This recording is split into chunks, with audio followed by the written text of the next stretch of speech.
You're standing in a bustling marketplace, but something feels profoundly wrong. The air is thick with a smell you can't quite place, something between rotting meat, unwashed bodies, and human waste that's been baking in what passes for sunlight. Your stomach growls painfully, but the bread on the vendor's table looks suspiciously dark, grainy, and possibly mixed with sawdust. You reach into your pocket for coins, but your fingers brush against something else. A small religious amulet your mother pressed into your hand this morning, whispering prayers you didn't quite catch. You'll need it, because you, my unfortunate friend, have just woken up in the absolute worst time period to be alive as a human being. Now I know what you're thinking. Surely the worst time was during World War II, right? Or maybe during the Black Death, when a third of Europe died. Or perhaps it was during one of those ice ages when our ancestors were dodging saber-toothed cats and trying to figure out fire. Or maybe, just maybe, it's right now, with climate change, political chaos, and social media algorithms specifically designed to make us feel inadequate while selling us things we don't need. And look, those are all spectacularly terrible times to exist. I'm not going to sit here and tell you that getting bombed in London during the Blitz was a walk in the park, or that watching your entire family die of bubonic plague while rats partied in your floorboards was somehow a minor inconvenience. Those times were objectively awful. They make our worst Monday mornings look like spa days. But today, we're going to explore a period so catastrophically nightmarish, so universally terrible across every continent and every social class, that historians, and these are people who study human suffering for a living, have literally dubbed it the worst period to be alive in human history. Not one of the worst, not pretty bad, the worst. Spoiler alert, it's not when you think it is. Before we dive headfirst into this historical horror show, let me establish some ground rules for our Misery Olympics. We're not talking about the worst time for a specific group of people, like, say, being an indigenous person during European colonization, or being literally anyone in a concentration camp. Those are incomprehensibly terrible, but they're geographically or demographically specific. We're talking about a period where being human, anywhere on planet Earth, was objectively the worst deal you could possibly get. A time when nature itself seemed to have looked at humanity and said, you know what, I'm done with you people. We're talking about a time when the sun forgot how to shine properly. And I mean that literally, not metaphorically. When crops refused to grow no matter how much you prayed or sacrificed goats, or did whatever your local religion suggested. When empires that had stood for centuries collapsed like poorly constructed IKEA furniture. When people genuinely, sincerely believed the apocalypse was upon them, that God or the gods had finally decided to hit the cosmic reset button. And here's the kicker, they weren't entirely wrong. So grab your metaphorical time travel sickness bag, maybe a comfort blanket, and definitely lower your expectations for human existence, because we're heading back to the 6th century CE. Specifically, we're going to the years between 536 and 545 CE. And trust me, by the time we're done with this journey through humanity's worst decade, you're going to want to kiss your refrigerator, hug your central heating, and write a thank you note to whatever cosmic forces ensured you were born in an era where the sun rises predictably every morning and you can reasonably expect to eat something today. Let's begin with the day the world went dark. For part 1, the day the sun disappeared. Chapter 1, the fog that swallowed the world. It's early spring in the year 536 CE, and you're a farmer in what will eventually be called France. Though right now, it's just a fractured piece of what used to be the mighty Roman Empire, before it had its spectacular collapse party a few decades ago. You've got a small plot of land, a family to feed, some chickens that seem perpetually disappointed in you, and the eternal optimism of someone who works the soil for a living. Spring is running a bit late this year, but that's not entirely unusual. Weather's weird sometimes. You've seen it before. What you haven't seen before is the fog. You wake up one morning, ready to start planting your crops, because timing is everything in agriculture, and you notice the fog outside. Thick fog, really thick fog. The kind of fog where you can barely see your hand in front of your face. Huh, you think. That's pretty heavy. Good thing it'll burn off by midday. Except it doesn't burn off by midday. Midday comes and goes, and the fog remains. You can sort of see the sun up there, just barely, like a dim, ghostly circle in the sky, providing about as much warmth and brightness as a candle trying to heat a cathedral. You squint at it, confused. The sun looks wrong, sick almost, like it's running on low battery. You go about your day, because what else are you going to do? The fog will lift tomorrow, surely. Tomorrow comes. The fog doesn't lift. The sun remains that same eerie, dim disk in the sky. You start planting anyway, because you're already behind schedule, and crops don't care about mysterious atmospheric phenomena. Days turn into weeks. The fog persists, and it's not just in your village. Travelers start arriving with increasingly disturbing reports. The fog is everywhere, everywhere, from the bustling streets of Constantinople to the rainy shores of Britain, from the frozen forests of Scandinavia to the sun-baked deserts of North Africa. The entire known world has been plunged into a strange, perpetual twilight that nobody can explain. In Constantinople, the capital of what's left of Roman civilization, a historian named Procopius sits in his study, staring out the window at the dim sun, and writes something that will echo through the centuries. The sun gave forth its light without brightness, like the moon during this whole year, and it seemed exceedingly like the sun in eclipse, for the beams it shed were not clear. In Ireland, monks huddle in their monasteries, recording in their chronicles a failure of bread in the year 536. Short, simple, terrifying. In China, thousands of miles away, court chroniclers note something equally disturbing: snow in August. August. In regions where snow in August makes about as much sense as finding a penguin in the Sahara. Back in your village, summer arrives on the calendar, but not in the temperature. July feels like March. Your fields, where green shoots should be reaching toward the sky, look stunted and sickly. Frost appears on the ground in the middle of summer, which is the kind of thing that makes farmers lie awake at night questioning everything they know about the world. Your children ask you why the sun won't come out properly. You have no answer. The village priest offers prayers and organizes a procession where everyone walks around holding candles and singing hymns, but even he seems uncertain about whether anyone's listening up there. Is this divine punishment, the end times, some kind of celestial curse? Did someone in the village commit some terrible sin that's brought God's wrath down on all of you? The truth, which you'll never know in your lifetime, which will remain a mystery for nearly 15 centuries, is somehow both more mundane and more terrifying than any religious explanation. A massive volcanic eruption, possibly in Iceland, possibly in Central America, scientists are still arguing about this, has thrown an absolutely catastrophic amount of ash and sulfur dioxide into the atmosphere. We're talking about one of the most powerful volcanic events in recorded human history. The ash has spread across the globe, creating a veil between Earth and the sun, and it's going to stay there for months, years even. It's a volcanic winter, and it's about to trigger a cascade of catastrophes that will reshape civilizations, collapse empires, and kill millions of people. But you don't know any of this. All you know is that the world has gone dark and cold.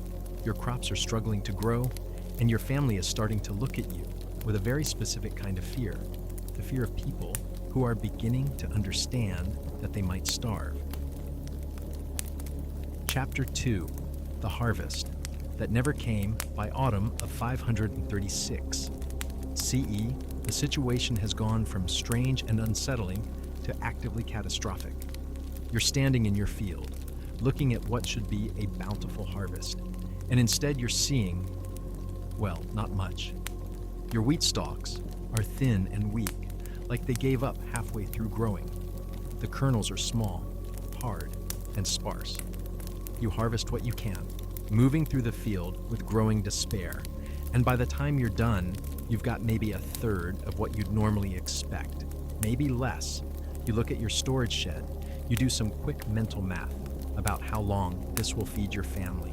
The numbers don't add up to anything good. And you're not alone. Across Europe, Asia, and Africa, from the British Isles to the Byzantine Empire to China, harvests are failing on a scale that defies comprehension. This isn't a localized crop failure. This is a global agricultural catastrophe. Scientists studying tree ring data 15 centuries later will look at the growth patterns from 536 CE, and their jaws will drop. Trees are basically nature's historians. They record environmental conditions in their rings with absolutely brutal honesty. And the tree rings from 536 CE tell a story of the coldest, most growth-stunted year in nearly 2,000 years of data. When trees across multiple continents simultaneously decide to barely grow at all. Conditions were apocalyptically bad. The food shortage hits fast and hard. By winter, your family is rationing. That bread you're eating, it's not just wheat anymore.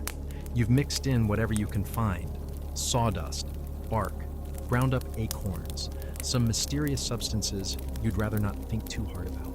It tastes like misery and has roughly the nutritional value of cardboard, but it fills your stomach, and that's what matters. Some of your neighbors are eating grass. Others have started eyeing the livestock with the kind of desperate hunger that makes you lock your doors at night and sleep with one eye open. The village's social fabric is starting to fray in ways that would have been unthinkable 6 months ago. In the markets, what's left of them, prices for grain skyrocket into the stratosphere. In Constantinople, a modius of wheat, roughly 13 pounds or about 6 kilograms for those of you playing along in metric, goes from a few copper coins to silver, then to gold. Then it becomes unavailable at any price because people are hoarding it like it's made of diamonds. The wealthy, as always, find ways to survive. They have reserves, connections, the ability to import food from wherever might still have food. The poor, which is most people, start dying. First the old, and the young, always the most vulnerable. Then anyone who is already weak or sick. Then perfectly healthy people who simply can't find enough calories to keep their bodies running. And here's the real nightmare. It's not just one bad harvest. The volcanic winter continues into 537 CE. The sun remains dim, temperatures stay low, crops fail again, and again in 538. Year after year after year, the sun refuses to shine properly, the cold refuses to lift, and agriculture, the foundation of all human civilization, just doesn't work anymore. You watch your children grow thin, their eyes getting larger in their shrinking faces. You watch your neighbors disappear one by one. You hear rumors from travelers about entire villages abandoned, cities emptying, people migrating in desperate search of food that doesn't exist. This is famine, but not like the famines you might read about in history books. Localized events caused by war or drought or poor planning. This is a sustained, multi-year, global agricultural collapse. This is nature itself breaking down. Chapter 3. The Empire Strikes Out. Let's shift perspective for a moment. You're no longer a struggling farmer. Now you're an administrator in Constantinople, the jewel of the Byzantine Empire, the greatest city in the Christian world. You've got education, connections, a nice house with actual plumbing. Because yes, Constantinople still had Roman plumbing. Thank you very much. You thought you were insulated from whatever was happening out in the countryside. You were wrong. The Byzantine Empire in 536 CE is having what historians might call a really bad time. Emperor Justinian, ambitious and energetic, has been trying to reconquer the Western Roman territories that were lost when Rome fell. He's been doing pretty well, actually. His general, Belisarius, has been kicking barbarian butt across North Africa and Italy. The dream of restoring the Roman Empire seems almost within reach. And then the sun dims and everything falls apart. The food shortages hit Constantinople hard. The city depends on grain imports from Egypt and North Africa. The the breadbaskets of the empire. But when those regions are experiencing their own crop failures, suddenly there's no grain to import. The carefully managed supply chains that feed a city of hundreds of thousands of people start to break down. Bread riots break out in the streets. People are angry, hungry, and looking for someone to blame. Some blame Justinian, some blame the church, some blame demons or witches or whatever convenient scapegoat is available. The city's authorities try to maintain order, but it's hard to tell hungry people to calm down when there's literally no food to give them. And then just when you think things can't get worse, they get so much worse that the previous level of worse seems almost quaint in retrospect. Chapter 4. Enter the Plague. It's 541 CE. You've survived 5 years of dimmed sun, failed harvests, and desperate hunger. You're still alive, which means you're either very lucky, very wealthy, or very good at scrounging. Your body is weakened from years of malnutrition, but you're alive. You're starting to think maybe the worst is over. Maybe things will get better now. And then someone in your household develops a fever. At first, it seems like a normal illness. Fevers happen. But this fever is different. It's accompanied by swelling in the groin, the armpits, the neck, large painful buboes that seem to appear overnight. The person becomes delirious, hallucinating, screaming about things that aren't there. Within days, sometimes hours, they're dead. And then someone else gets sick, and someone else. And suddenly it's spreading through your household, your neighborhood, your city like wildfire in a drought. Welcome to the Plague of Justinian, one of the deadliest pandemics in human history. The same disease that will return 800 years later as the Black Death, Yersinia pestis, the bubonic plague, carried by fleas on rats. And it's about to kill somewhere between 25 and 50 million people across Europe, Asia, and Africa. In Constantinople, the death toll is so catastrophic that they run out of space to bury people. Procopius, our historian friend, describes scenes of pure horror, bodies piling up in the streets because there aren't enough people left alive to bury them. The government starts throwing corpses into the defensive towers of the city walls, just stacking them up like cordwood. The stench becomes unbearable. At the peak of the plague, 5,000 people per day are dying in Constantinople alone. Some estimates go as high as 10,000 per day. Let that sink in for a moment. 10,000 people per day in a single city. Emperor Justinian himself catches the plague. Against all odds, he survives, but he's never quite the same afterward. His dreams of reconquering the Roman Empire die with millions of his subjects. The armies he sent to retake Italy and Africa are decimated, not by barbarian warriors, but by a bacterium too small to see.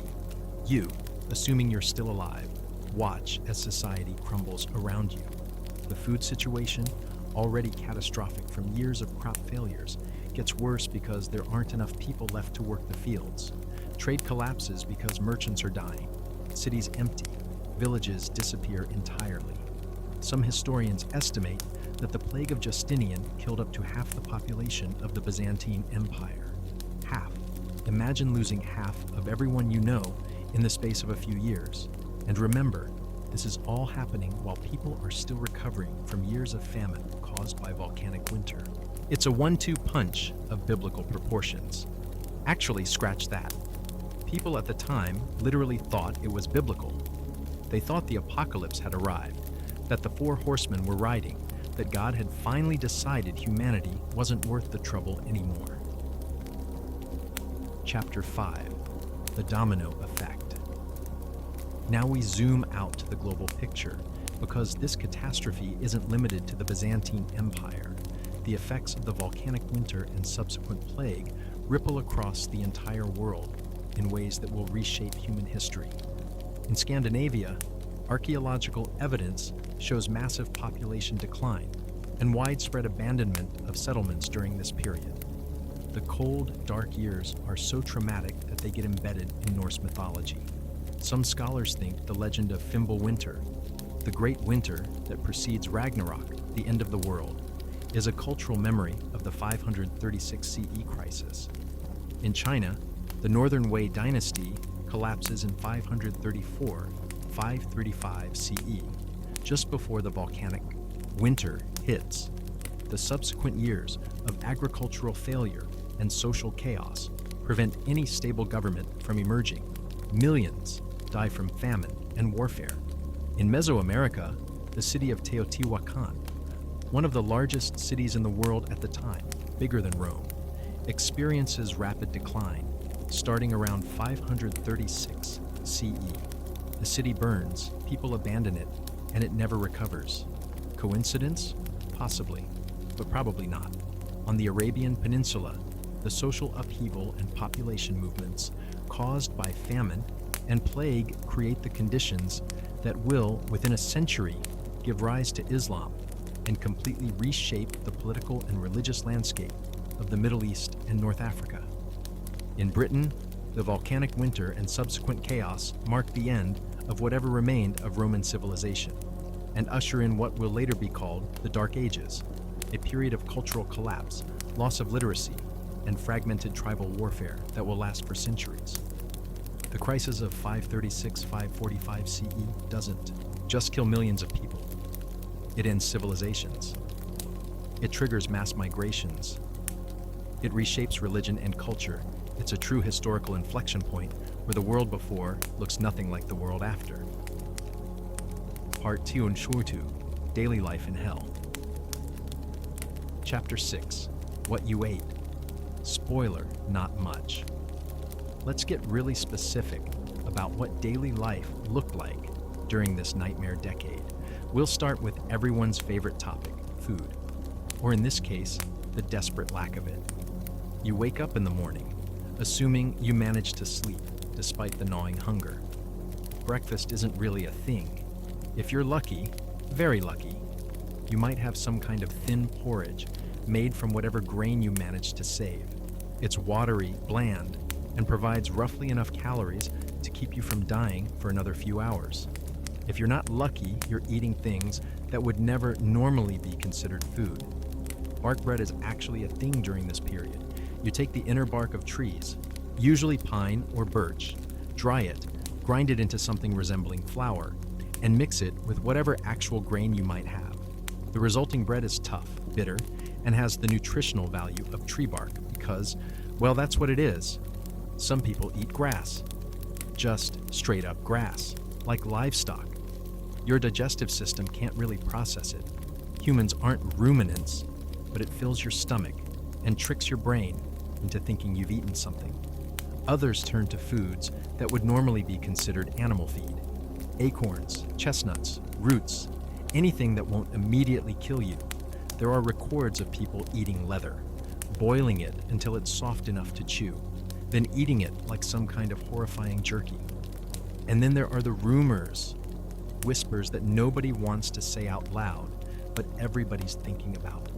Rumors about what people are doing in the most desperate situations.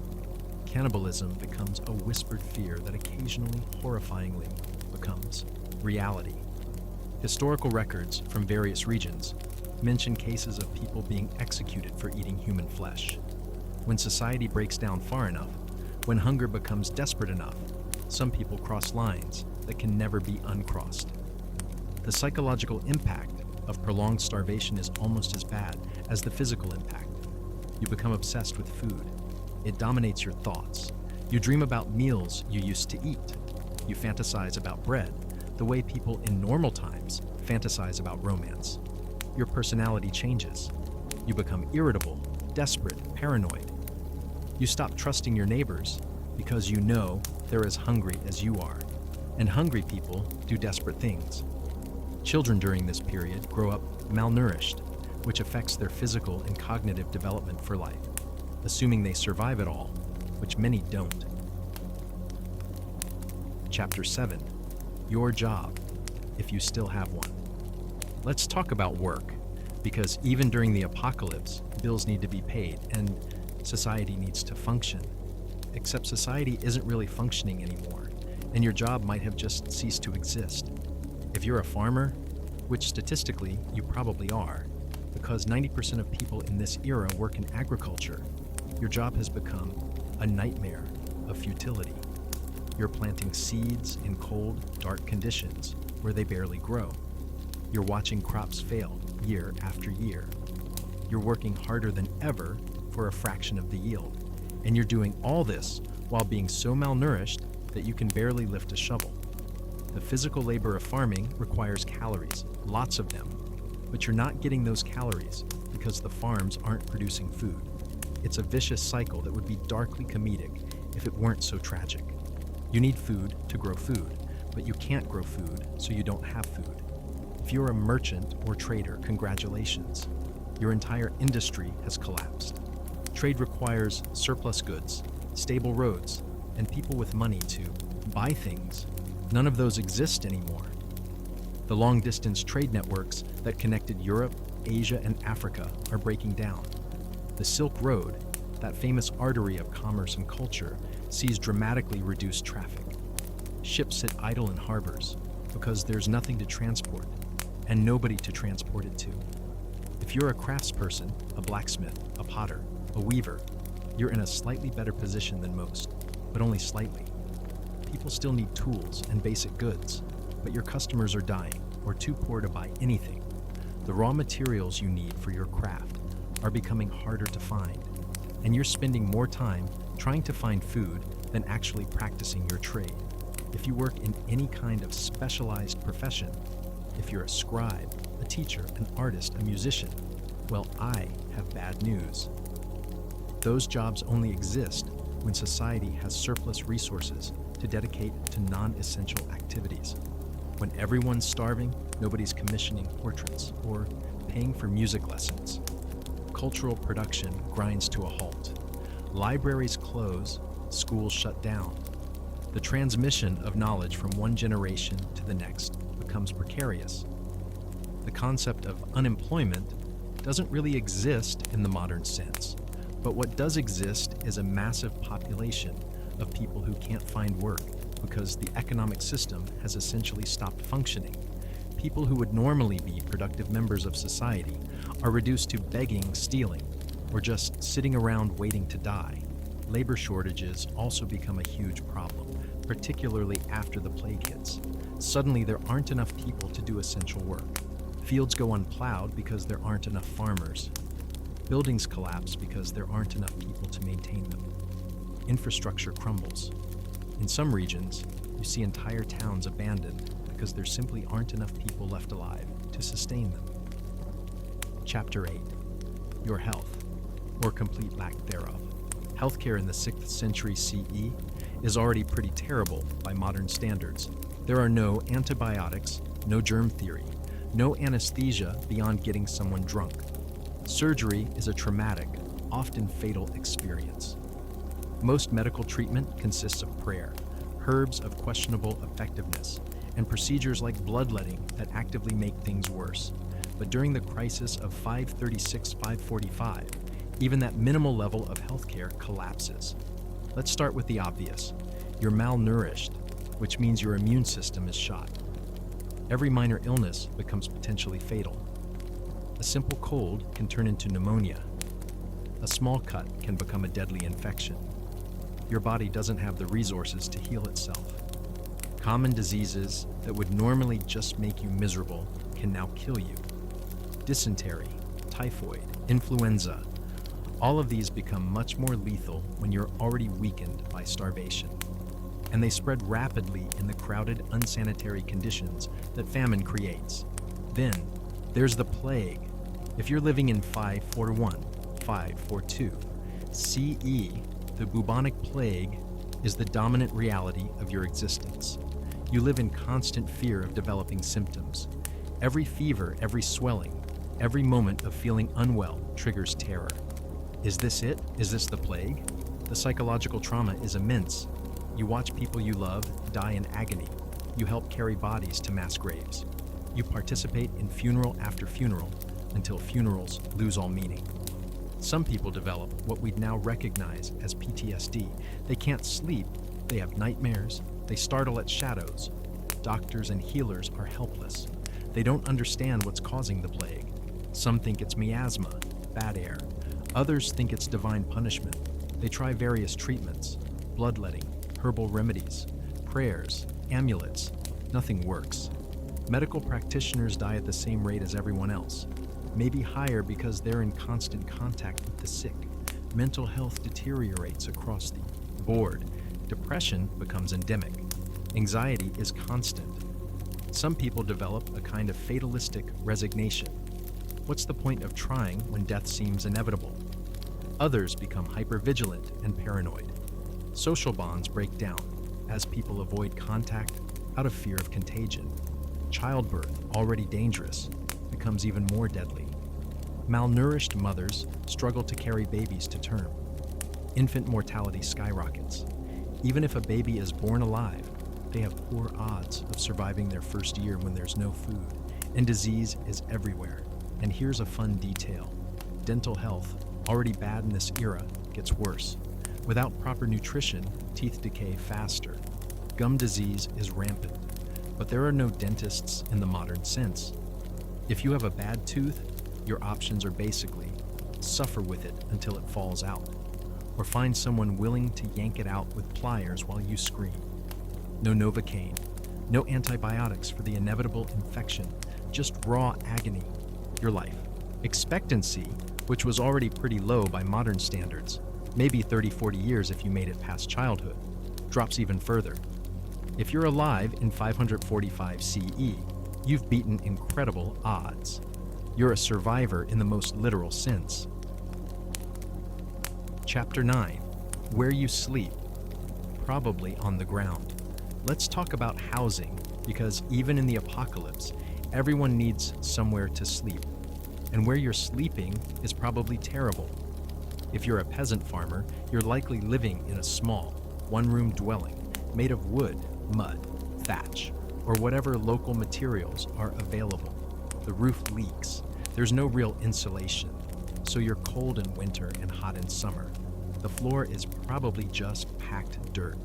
You share this space with your entire family, and possibly some livestock, because animals need shelter too, and their body heat helps keep the dwelling marginally warmer. During the crisis years, even this minimal housing becomes harder to maintain.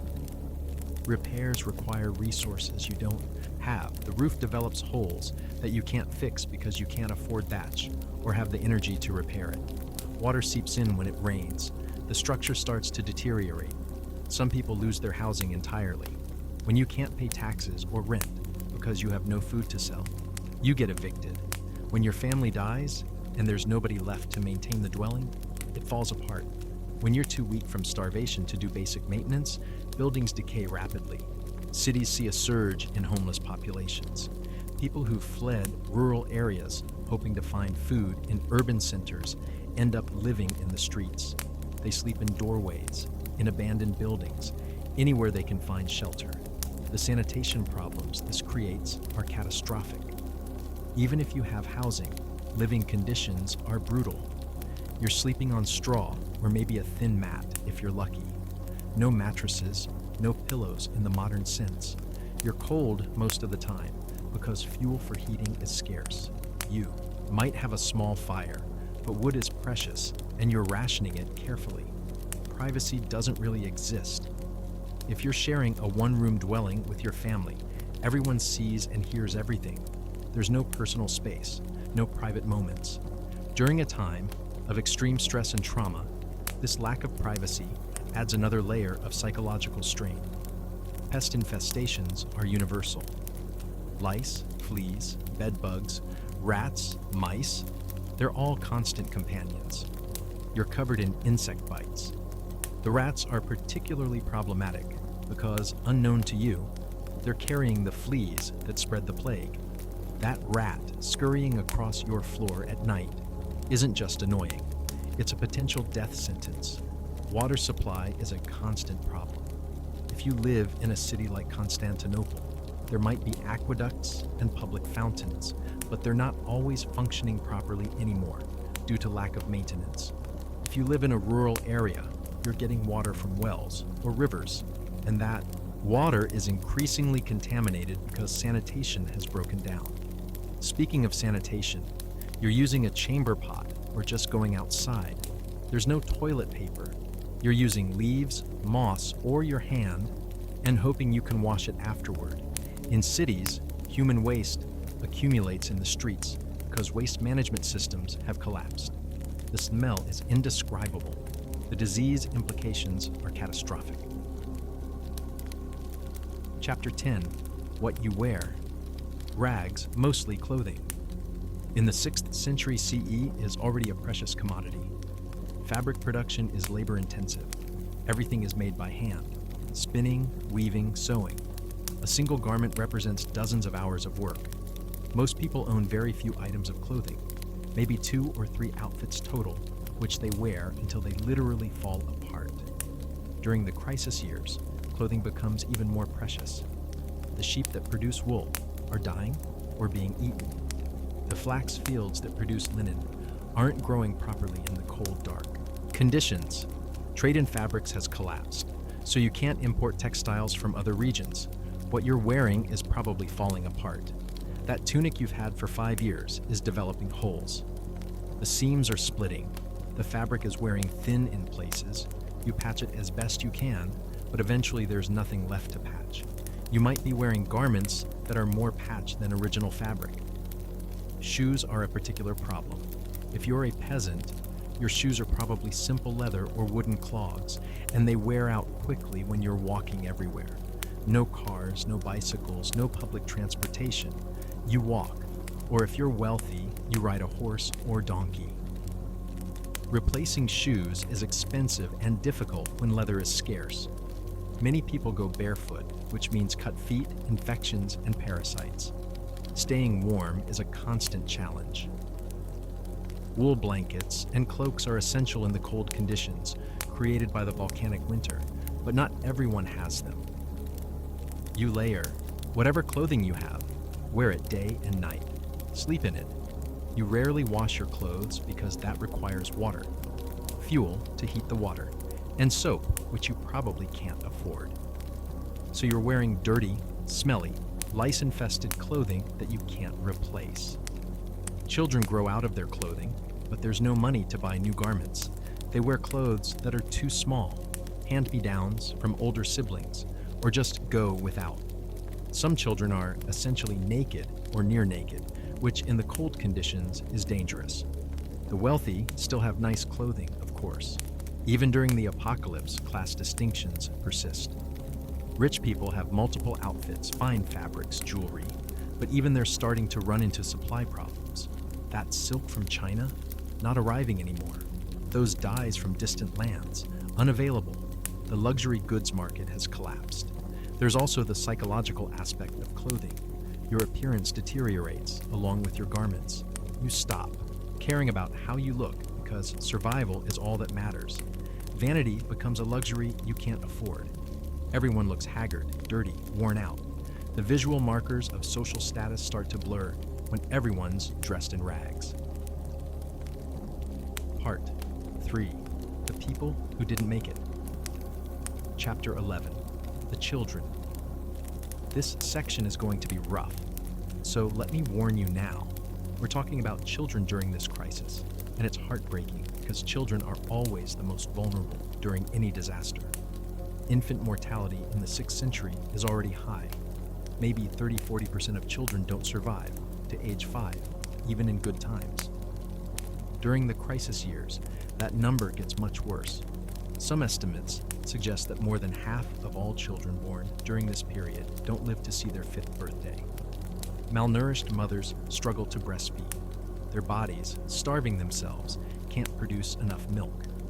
Babies who can't get adequate nutrition in their first months of life fail to thrive. They become listless, stop gaining weight, eventually stop crying because they don't have the energy. Then they die. For children who survive infancy, life is a constant struggle. They're always hungry. Their growth is stunted. Archaeologists can see this in skeletal remains from this period. Children who should be growing tall and strong are small, underdeveloped, with bones that show signs of malnutrition and disease. They're also working, because when times are hard, everyone works, regardless of age. Children as young as 4 or 5 are doing whatever labor they're capable of, gathering firewood, hauling water, watching younger siblings, helping in the fields. There's no concept of childhood as a protected period of play and education. Childhood is survival training. Education essentially stops for most children. Learning to read and write is a luxury that requires resources, paper or parchment, ink, someone with time to teach. When everyone's focused on basic survival, education falls by the wayside. An entire generation grows up illiterate and lacking the cultural knowledge that would normally be passed down. The psychological trauma on children is immense. They watch siblings die. They watch parents become desperate and afraid. They internalize the constant anxiety and fear. Some develop a kind of emotional numbing. They stop reacting to death because death is so common. Others become hypervigilant, always on edge, unable to feel safe. Play, that essential activity of childhood, becomes rare or non-existent. You can't play when you're too weak from hunger. You can't play when there's no time because you're working. You can't play when the world feels dangerous and threatening. Childhood innocence is a casualty of the crisis. Then the plague hits, and children die in massive numbers. Their weakened immune systems can't fight off the infection. Parents watch helplessly as their children develop fever and buboes, knowing there's nothing they can do. Families that once had 4 or 5 children suddenly have 1 or none. Some children are orphaned when their parents die. These orphans face particularly grim prospects. Extended family might take them in if they can afford another mouth to feed, but most can't. Orphans end up begging in the streets, joining gangs of other desperate children, or just dying quietly in some forgotten corner. The long-term impacts on survivors are severe. Children who grow up during famine and plague carry that trauma for life. They develop mistrust, anxiety disorders, difficulty forming attachments. When they have children of their own, they might struggle with parenting because their own childhood was so dysfunctional. Chapter 12, The Elderly. Now let's talk about the elderly, who face their own specific set of nightmares during this crisis. In the 6th century, being elderly means you're probably in your 50s or 60s. Very few people live past 70. If you've made it to old age, you've already beaten considerable odds. You've survived childhood diseases, accidents, infections, childbirth if you're a woman, warfare if you're a man, and all the other countless ways people die in this era. But surviving to old age doesn't mean you're healthy. You probably have chronic pain from decades of hard physical labor. Your joints ache, your teeth are mostly gone, your vision and hearing are deteriorating. You're living in a body that's worn out from use, and there's no modern medicine to help manage chronic conditions. When the famine hits, elderly people are among the first to die. Your body, already struggling, can't cope with severe calorie restriction. Your reduced mobility makes it harder to forage for food or flee to areas where food might be available. Your position in the family hierarchy might mean you get less food. Younger, more productive family members are fed first because they're more essential to survival. There's also a cruel calculation that happens during extreme scarcity. Who's worth feeding? An elderly person who can no longer work and who requires care is a drain on limited resources. Some families make the heartbreaking decision to give less food to elderly members to ensure younger people survive. It's triage, but that doesn't make it any less tragic. The plague is particularly deadly for elderly people. Your immune system, already compromised by age, can't fight the infection effectively. The mortality rate for elderly plague victims is close to 100%. If you catch it, you're dead. Elderly people also lose their social role during the crisis. In normal times, elders are respected repositories of wisdom and tradition. They teach skills, tell stories, maintain cultural continuity. But when society is collapsing and traditional knowledge seems useless because the world has changed so dramatically that old wisdom no longer applies, elderly people lose status and purpose. Many elderly people during this period essentially give up. They've lived long lives, they've seen everything they built collapse, they've watched their children and grandchildren die. The will to keep living in such horrific conditions diminishes. Some stop eating voluntarily, essentially choosing death over continued suffering. The lack of care for elderly people is stark. In modern society, we have systems, however imperfect, for elder care. In the 6th century, there are no nursing homes, no social security, no Medicare. If your family can't or won't care for you, you're on your own. Elderly beggars become a common sight in cities, people who've outlived their usefulness and their welcome. There's also the emotional devastation of outliving your children and grandchildren. The natural order is that young people bury old people.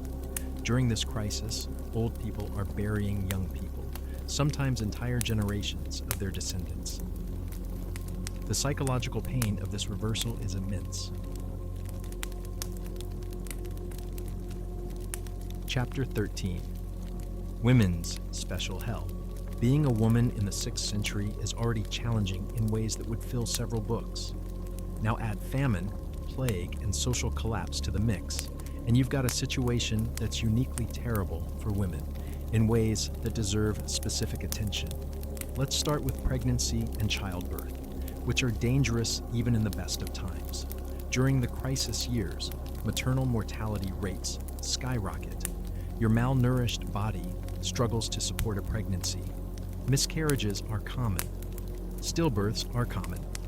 Women die in childbirth because their weakened bodies can't handle the physical trauma and blood loss. If you do successfully give birth, you face the nightmare of trying to breastfeed when your body is starving. Your milk production is inadequate. You watch your newborn fail to thrive because you can't provide enough nutrition. Some women make the agonizing decision to abandon infants they know they can't feed, hoping someone else might be able to care for them. Spoiler, usually, no one can. Women's workload increases dramatically during the crisis.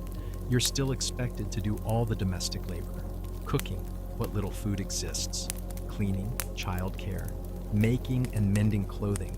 But now, you're also taking on additional work because men are dying or too weak to work.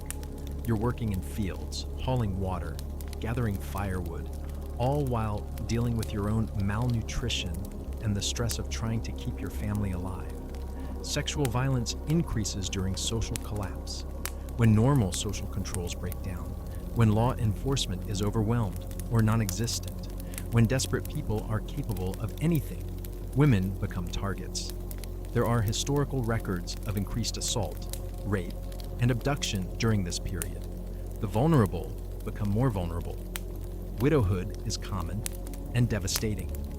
When your husband dies from starvation, plague, or violence, you lose your primary economic support. Women in this era have limited ability to own property or earn independent income. A widow with children faces near impossible odds. Some are forced into prostitution as the only means of survival. Others remarry quickly out of desperate necessity rather than choice. The psychological toll on women is immense. You're watching your children starve, and there's nothing you can do. You're nursing sick family members through plague, knowing you're likely to catch it yourself. You're making impossible decisions about resource allocation, which child gets fed, which one doesn't. The guilt and grief are crushing. Women's bodies also show the effects of chronic malnutrition in specific ways. Menstruation becomes irregular or stops entirely. Amenorrhea from starvation. Bone density decreases. Hair falls out. Teeth decay rapidly. Your body is consuming itself to survive. And women's bodies are particularly vulnerable to the effects of severe calorie restriction. There's also the complete absence of anything resembling reproductive health care. No contraception, no safe abortion access, no prenatal care, no postnatal care. You're managing your reproductive life with zero medical support, and during a time when an unplanned pregnancy could be a death sentence. Social support networks, which women typically rely on, are breaking down. The community of other women who would normally help with childbirth, childcare, and domestic work are either dead, too weak to help, or too overwhelmed with their own struggles. You're isolated in ways that compound all the other difficulties. Chapter 14, The Religious Experience, or Why Did God Abandon Us? Religion in the 6th century CE isn't a Sunday morning activity. It's the lens through which people understand literally everything. When catastrophe strikes, religious interpretation is how people make sense of what's happening. And during the crisis of 536-545, religious belief is tested in ways that reshape faith itself.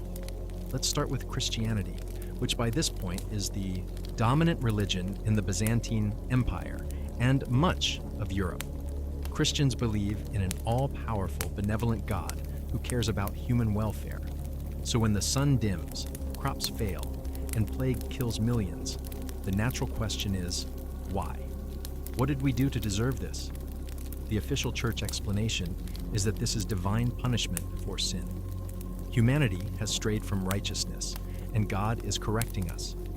Church leaders call for repentance, fasting, which is darkly ironic when everyone's already starving, and increased piety. Massive prayer processions wind through cities, with people flagellating themselves and begging for mercy. But here's the problem. It doesn't work. People pray, they repent, they become more devout, and the disasters continue. The crops still don't grow.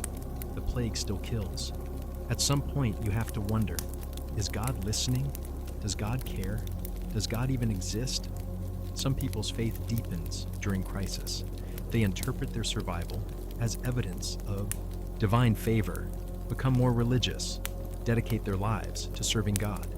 Monasteries see an influx of new monks and nuns, people who've lost everything and are seeking meaning and purpose in religious life. Others experience a crisis of faith. If God is all-powerful and benevolent, why is this happening? If we're being punished, what crime could possibly warrant this level of suffering? Some people quietly lose their faith, though they can't say so out loud because atheism or heresy can get you killed in this era. Church institutions struggle under the weight of the crisis. Monasteries and churches usually play a role in charity and social welfare, but they're overwhelmed. They can't feed everyone who needs food. They can't care for all the sick. They can't bury all the dead. The gap between religious ideals, feed the hungry, care for the sick, and practical reality, there isn't enough of anything, creates cognitive dissonance. Some religious leaders die in the plague, often because they're caring for the sick. This creates a leadership vacuum. Who interprets God's will when the priests are dead? New, sometimes heterodox religious movements emerge, led by charismatic figures who claim special divine revelation. Emperor Justinian, deeply religious, tries to use imperial power to enforce religious orthodoxy, as if correct belief might make the disaster stop. He persecutes heretics, pagans, and Jews with renewed vigor. It doesn't help. The suffering continues regardless of religious affiliation. In pagan regions, and yes, plenty of paganism still exists in the 6th century despite Christian hegemony, people are having similar crises. The old gods aren't protecting their worshippers either. Sacrifices don't restore the sun. Rituals don't make crops grow. This leads to religious syncretism, people mixing Christian and pagan practices, trying anything that might work. Jewish communities face particular persecution during this period. When Christians are looking for scapegoats to explain divine punishment, Jews are a convenient target. There are pogroms, forced conversions, new legal restrictions. Jewish communities that have existed for centuries are destroyed. The religious landscape that emerges from this crisis is different from what came before. Christianity becomes more focused on apocalyptic themes, more concerned with the end times. The concept of purgatory becomes more developed. People need to believe their dead loved ones aren't just gone, that there's some kind of afterlife justice. Marian devotion, worship of the Virgin Mary, increases because people need a compassionate, maternal divine figure when God the Father seems harsh and distant. Chapter 15, Entertainment and Culture, or the lack thereof. Let's talk about what people do for fun during the apocalypse. Spoiler alert, not much. In normal times, even poor people have some forms of entertainment. There are festivals, religious holidays with feasting and celebration, folk music and dancing, storytelling, games, sports. Cities have theaters, circuses, public baths, which serve as social centers. Life isn't just work and sleep. There are moments of joy and community. During the crisis years, all of that evaporates. When you're starving, you don't have energy for dancing. When everyone you know is dying, festivals feel obscene. When resources are scarce, spending anything on entertainment seems wasteful or impossible. Public entertainment venues close or operate on a drastically reduced scale. The theaters in Constantinople, which normally stage elaborate productions, go dark. The Hippodrome, where chariot races draw massive crowds, sees attendance plummet. Who has time or energy for chariot races when they're wondering if they'll eat today? Music continues, but it changes. The songs become laments, dirges, expressions of grief rather than joy. Folk songs from this period that survive, and very few do, are dark, melancholic, preoccupied with death and suffering. The cheerful drinking songs and love ballads of earlier times feel inappropriate, tone-deaf. Storytelling persists because it requires no resources except time and memory. But the stories change. Apocalyptic narratives become popular. Stories about the end of the world, divine judgment, the triumph of good over evil. Eventually, hopefully, people tell cautionary tales about greed and sin leading to punishment. They tell stories about saints who remained faithful through suffering. Traditional celebrations and holidays continue in diminished form, but they're shadows of what they were. A harvest festival, when there's no harvest to celebrate, is just a sad reminder of better times. Religious holidays that traditionally involved feasting become days of fasting and penance instead. Games and sports require energy that people don't have. Children's play, as we discussed earlier, becomes rare. Adults don't have leisure time or surplus energy for recreational activities. The very concept of leisure becomes foreign when every moment is consumed by survival. Literacy, already limited to a small educated elite, becomes even more rare. Books are expensive, requiring parchment, made from animal skins, ink, and countless hours of hand copying by scribes. During the crisis, the resources and labor for book production aren't available. Libraries shrink, scriptoria close. Knowledge is lost as books decay and aren't replaced. Artistic production grinds to a halt. Painters, sculptors, mosaic artists. These skilled craftspeople either die or find their patrons can no longer afford to commission work or turn to more practical occupations. The flow of art objects from this period is notably sparse. Archaeologists can literally see the cultural gap in the material record. Public baths, important social centers in Byzantine cities, see reduced use. They require fuel to heat the water, maintenance staff, and a supply of clean water, all of which become problematic during the crisis. Some close entirely. Others reduce their hours or raise prices beyond what most people can afford. The oral tradition, the passing down of stories, songs, knowledge from one generation to the next, is disrupted. When so many people die, especially elderly people, who are the traditional keepers of cultural memory, entire bodies of knowledge disappear. Songs are forgotten, stories are lost. Craft techniques vanish when the masters die before training apprentices. There is one form of entertainment that persists and even increases: gossip and rumor. When you're sitting around with nothing to do and no energy to do it, talking is free.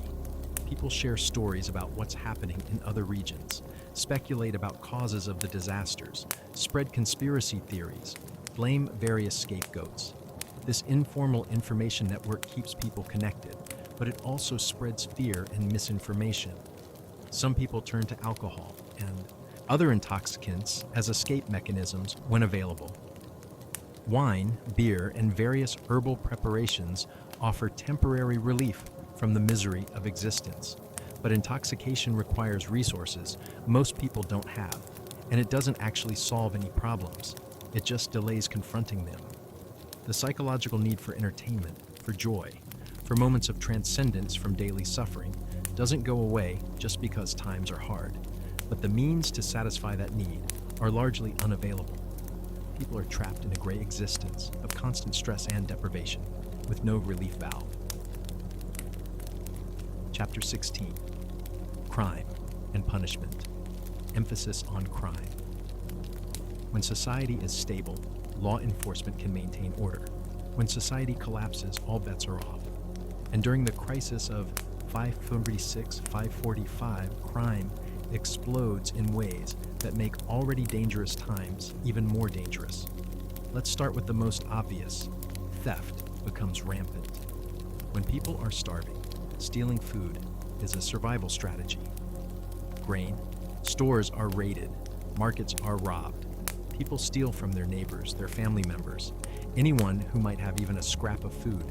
Property rights become meaningless when the alternative to theft is death.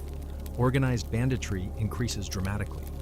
Groups of desperate people band together and turn to highway robbery, raiding villages, attacking travelers. Some are former soldiers who deserted when armies collapsed and turned their military skills to criminal enterprise. Others are just ordinary people driven to extremes by hunger. Cities see crime waves that overwhelm whatever law enforcement exists. In Constantinople, despite having city guards and an organized police force, crime spirals out of control. Home invasions, muggings, murders all increase sharply.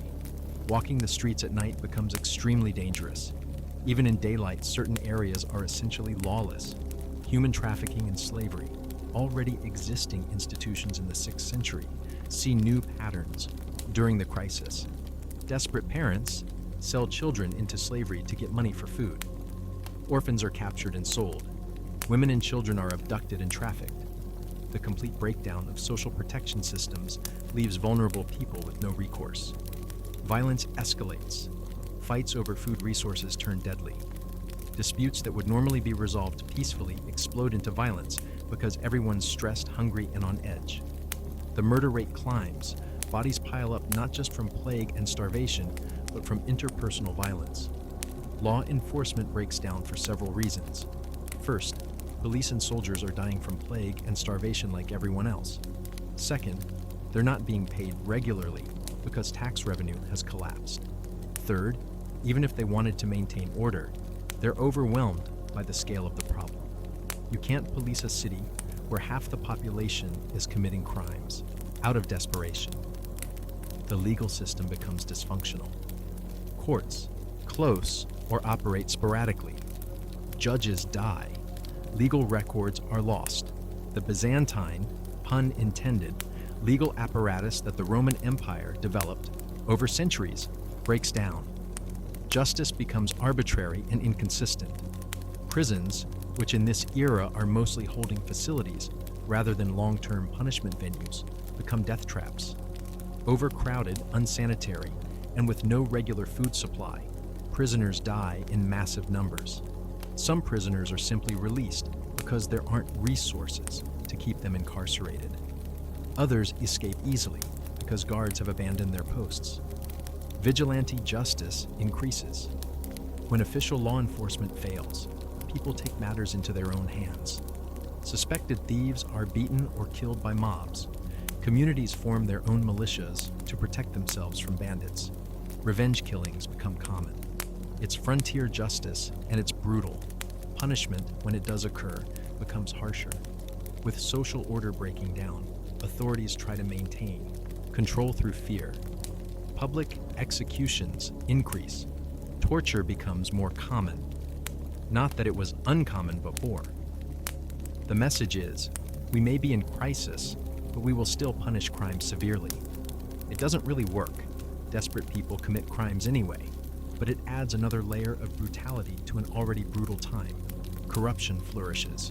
Officials who control food distribution or other resources can demand bribes. Want your legal case heard? Pay up. Need a permit or license? Pay up.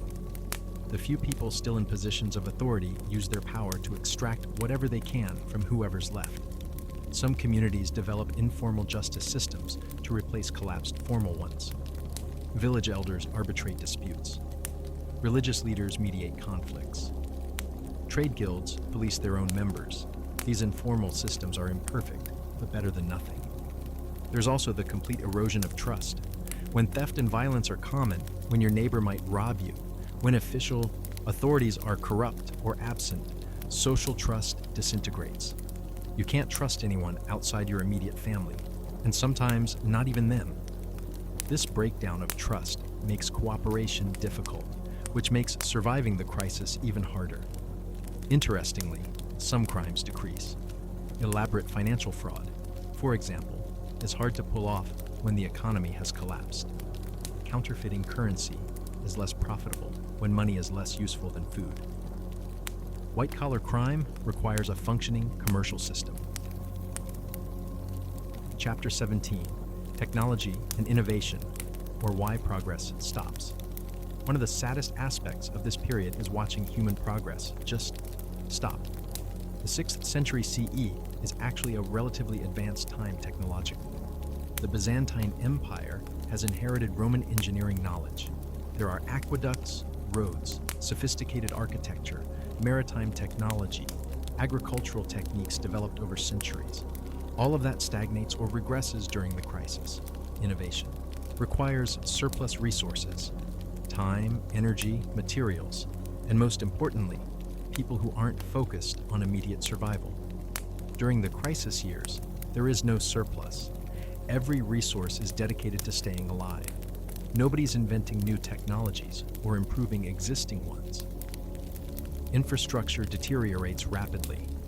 Aqueducts that require constant maintenance start breaking down. Roads develop potholes and aren't repaired. Bridges collapse. Buildings crumble. Harbors silt up. The physical infrastructure that enables civilization requires ongoing investment, and that investment isn't happening. The transmission of technical knowledge is disrupted.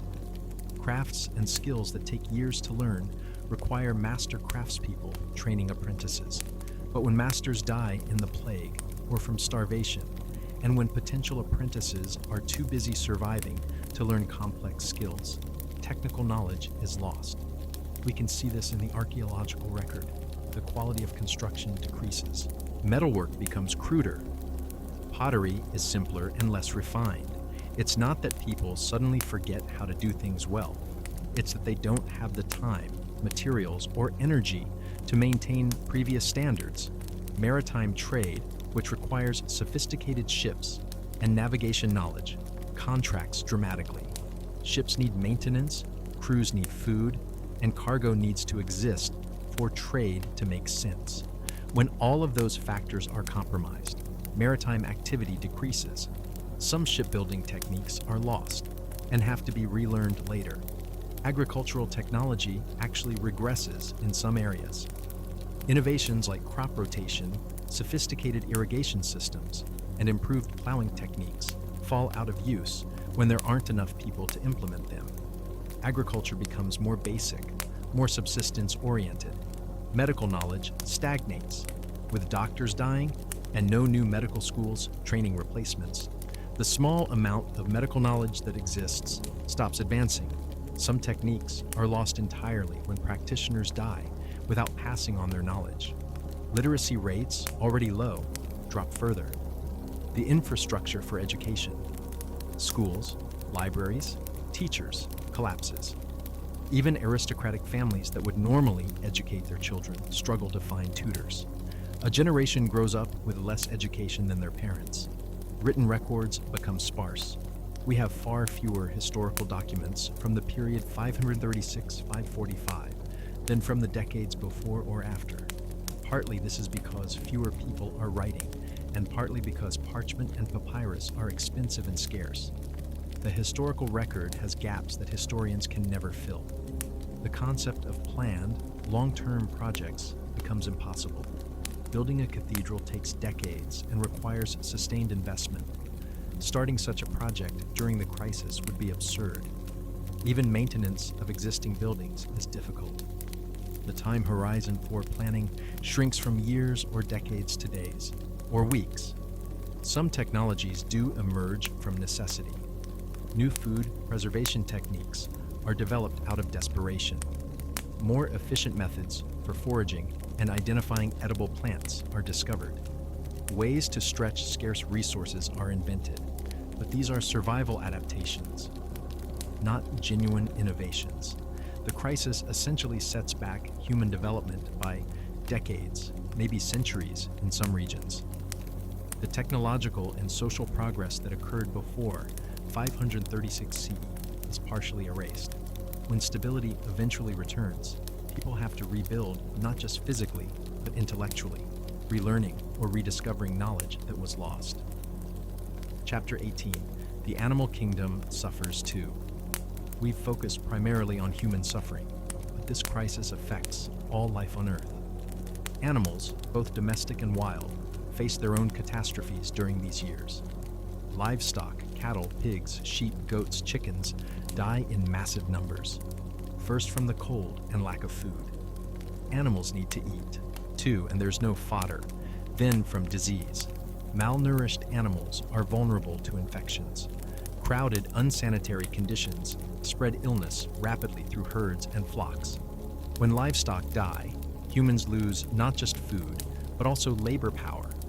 Oxen for plowing, transportation, horses and donkeys, and materials, wool, leather, horn. A farmer whose ox dies has lost the ability to plow fields effectively. A household whose chickens die has lost a steady protein source. Some livestock are slaughtered and eaten before they die naturally, but this is a short-term solution that destroys long-term capacity. You eat your breeding stock, and then next year there are no new animals. Many farming communities never recover their pre-crisis livestock numbers. Wild animals are affected by the environmental changes. The cold, dark conditions disrupt ecosystems. Plants don't grow properly, which means herbivores don't have food, which means predators don't have prey. Wildlife populations crash. Forests go silent. Humans hunting wild game for food increases pressure on already stressed wildlife populations. Desperate people hunt anything edible: deer, rabbits, birds, even rats. Some species are hunted to local extinction in heavily populated areas. Domestic animals like dogs and cats face grim fates. When people can barely feed themselves, pets become luxuries they can't afford. Some pets are abandoned, others are eaten. The bond between humans and domestic animals, which has existed for thousands of years, is strained to breaking. Working animals, horses for transportation and warfare, oxen for agriculture, dogs for hunting and herding, see their numbers decline sharply. This affects human capacity in numerous ways. Without horses, armies can't move quickly. Without oxen, fields can't be plowed. Without herding dogs, managing even small flocks of sheep becomes difficult. Birds are particularly affected by the environmental changes. Migratory patterns are disrupted by the cold and lack of food along traditional routes. Some species that depend on specific temperature ranges and food sources see population crashes. The skies become quieter. Insects are affected too, though in complex ways. Some insect populations decline due to cold and lack of food. Others, like the fleas-carrying plague, thrive in the crowded, unsanitary conditions humans create. Rats, always adaptable, actually do relatively well during the crisis, which is unfortunate given their role in spreading disease. Aquatic ecosystems are disrupted.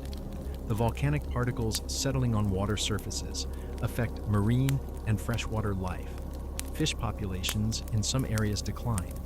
This matters for communities that depend on fishing for protein. Forests and vegetation suffer from the cold and reduced sunlight. Trees stop growing. We know this from tree ring data. Some species of plants are pushed toward extinction in marginal habitats. The landscape itself changes. The interconnectedness of ecosystems means that cascading effects ripple through the natural world. When one species declines, it affects the species that depend on it, which affects other species, and so on. The crisis is an ecological disaster, not just a human one. When the immediate crisis passes and conditions begin to normalize, ecosystems need decades to recover. Some never fully recover their pre-crisis biodiversity. Species that went locally extinct don't return. Changed ecosystems establish new equilibriums that are different from what came before. The relationship between humans and nature is fundamentally altered by the experience. People develop a more fearful, less confident attitude toward the natural world. The assumption that nature is predictable, that seasons will follow their normal patterns, that the sun will shine and crops will grow. That assumption is shattered. The trauma leaves no lasting marks on human culture. Part 4. The Long Shadow. Chapter 19. The Geopolitical Reshuffling. Let's zoom out to the macro level and look at how this crisis reshapes the entire political map of the world. Empires that seemed eternal collapse. New powers emerge from the chaos. The world after 545 CE looks fundamentally different from the world before 536 CE. The Byzantine Empire, which entered this period as the most powerful state in the Mediterranean world, is permanently weakened. Justinian's dreams of reconquering the Western Roman territories die along with millions of his subjects.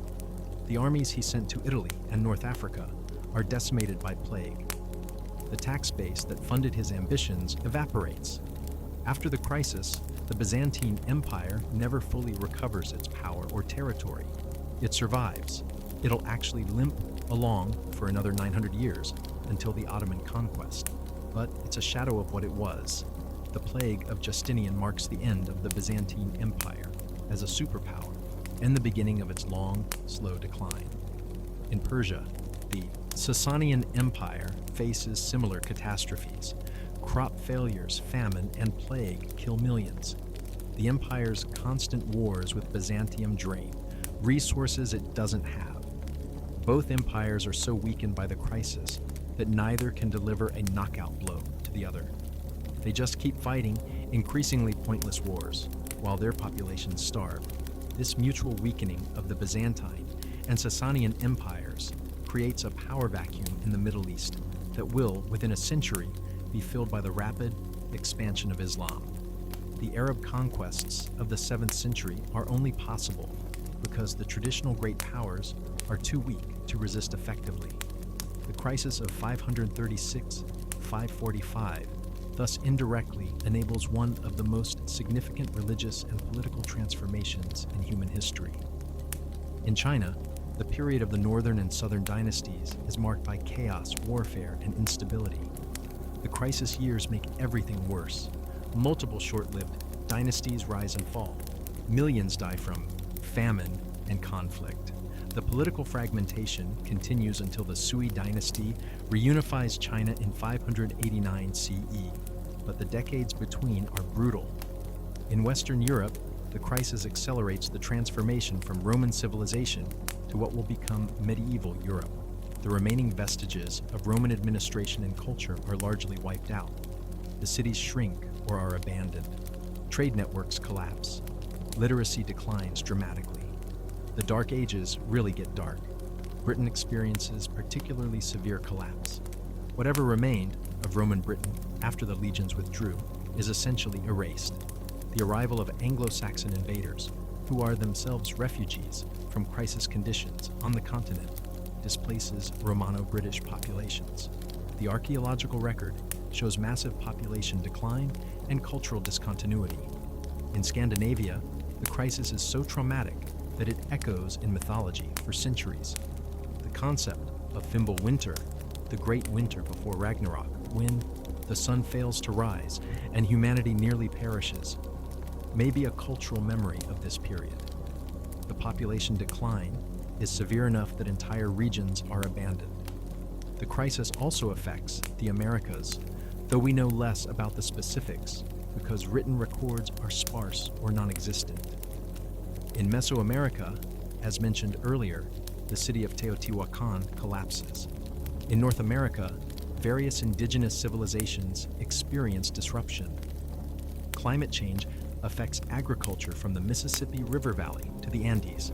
The long-term geopolitical impact is a world that's more fragmented, more local, less interconnected. The great empires and long-distance trade networks of the late ancient world don't fully recover. Political power becomes more regionalized. The concept of a universal empire, Rome's legacy, fades away. Chapter 20, Cultural Memory and Mythology. One of the most fascinating aspects of this crisis is how it embeds itself into cultural memory and mythology. Events so traumatic don't just disappear from collective consciousness. They get mythologized, transformed into stories that persist for generations, or even millennia. We've already mentioned the Norse Fimbul winter, the great winter that precedes Ragnarok. The details are striking.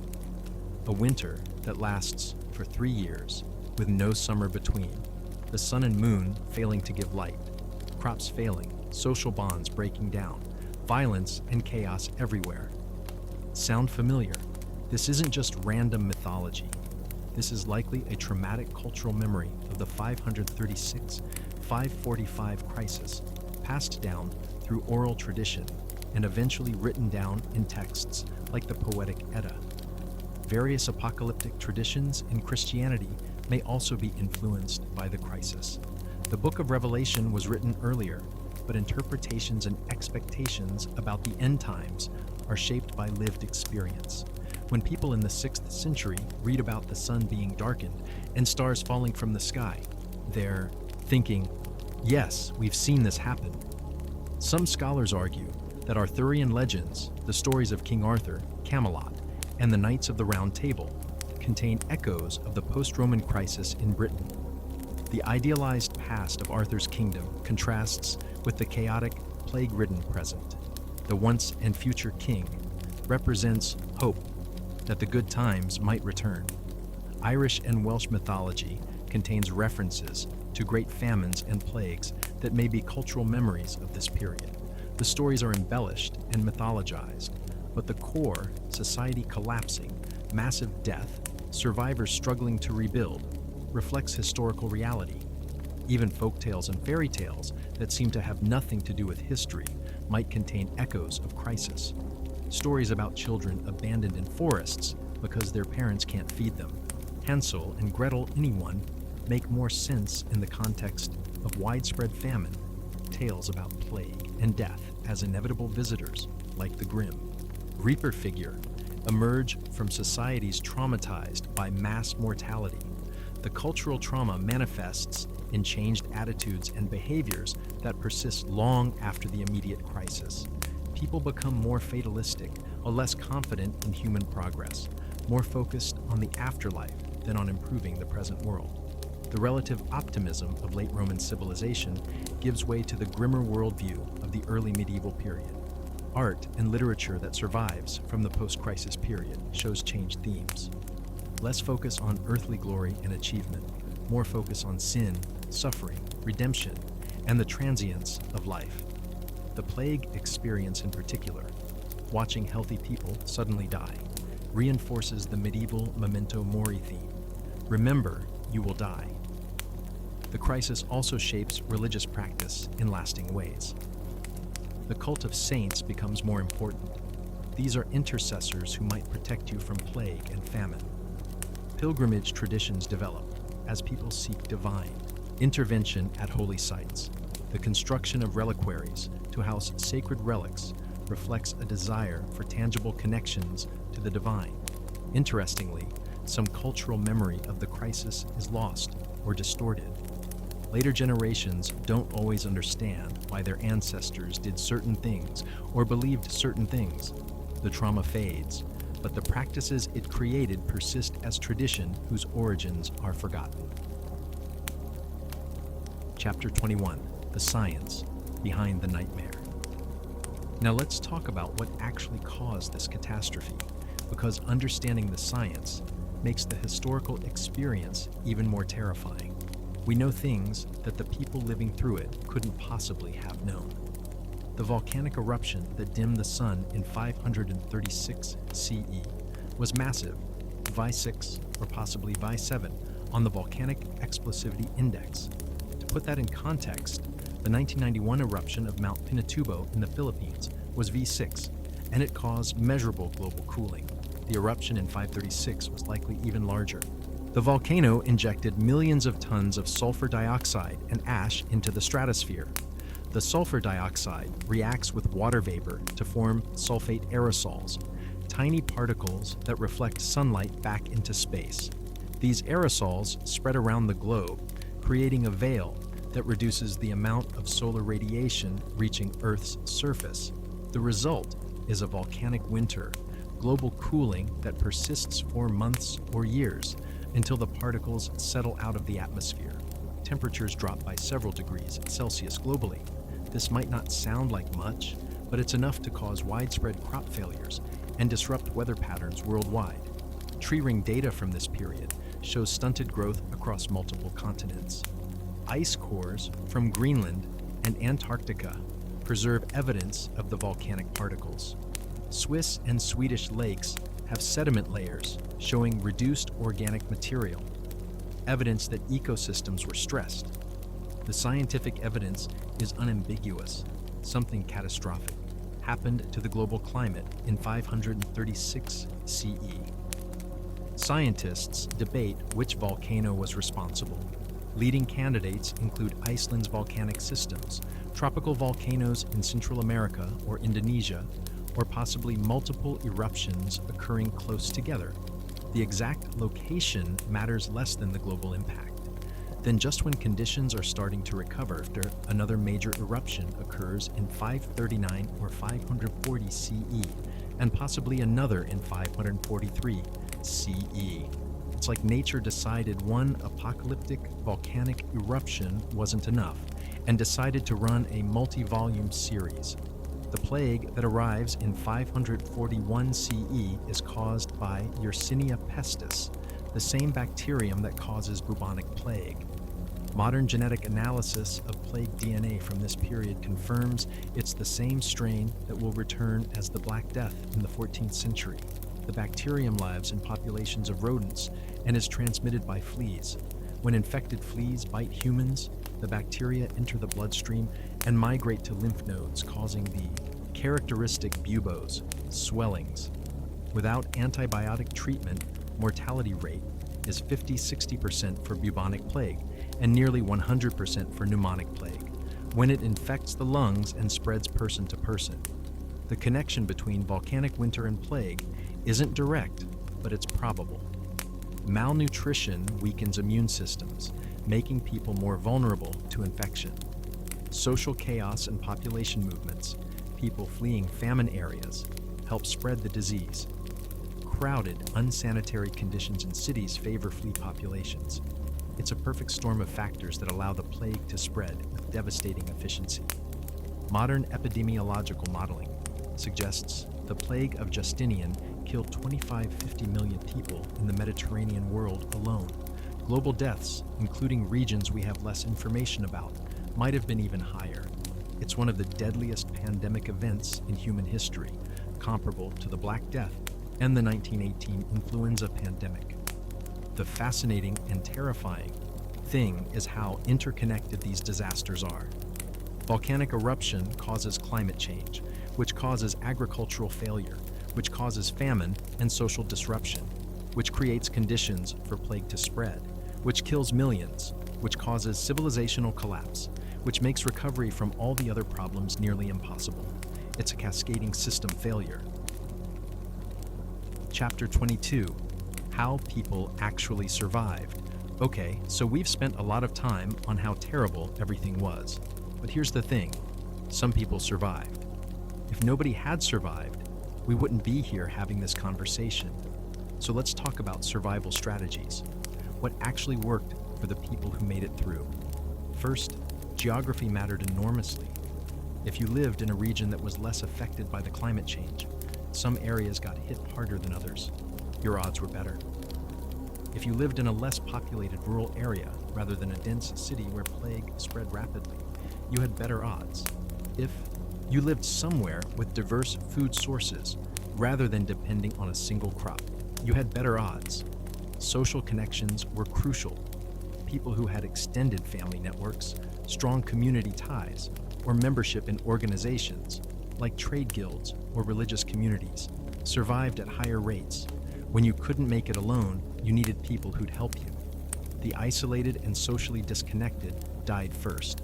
Wealth obviously helped. If you had money or valuable goods, you could buy food when it was available. You could afford to relocate to less affected areas. You could pay for better housing, medical care, such as it was, and protection. class privilege didn't make you immune to plague, but it certainly improved your odds in almost every other way. Adaptability was key. People who could change their diets, learn new skills, adjust to rapidly changing conditions, survived. Rigid attachment to how things should be got you killed. Eating foods you'd normally consider beneath you. Taking jobs you'd normally refuse, compromising your principles when necessary. These were survival skills.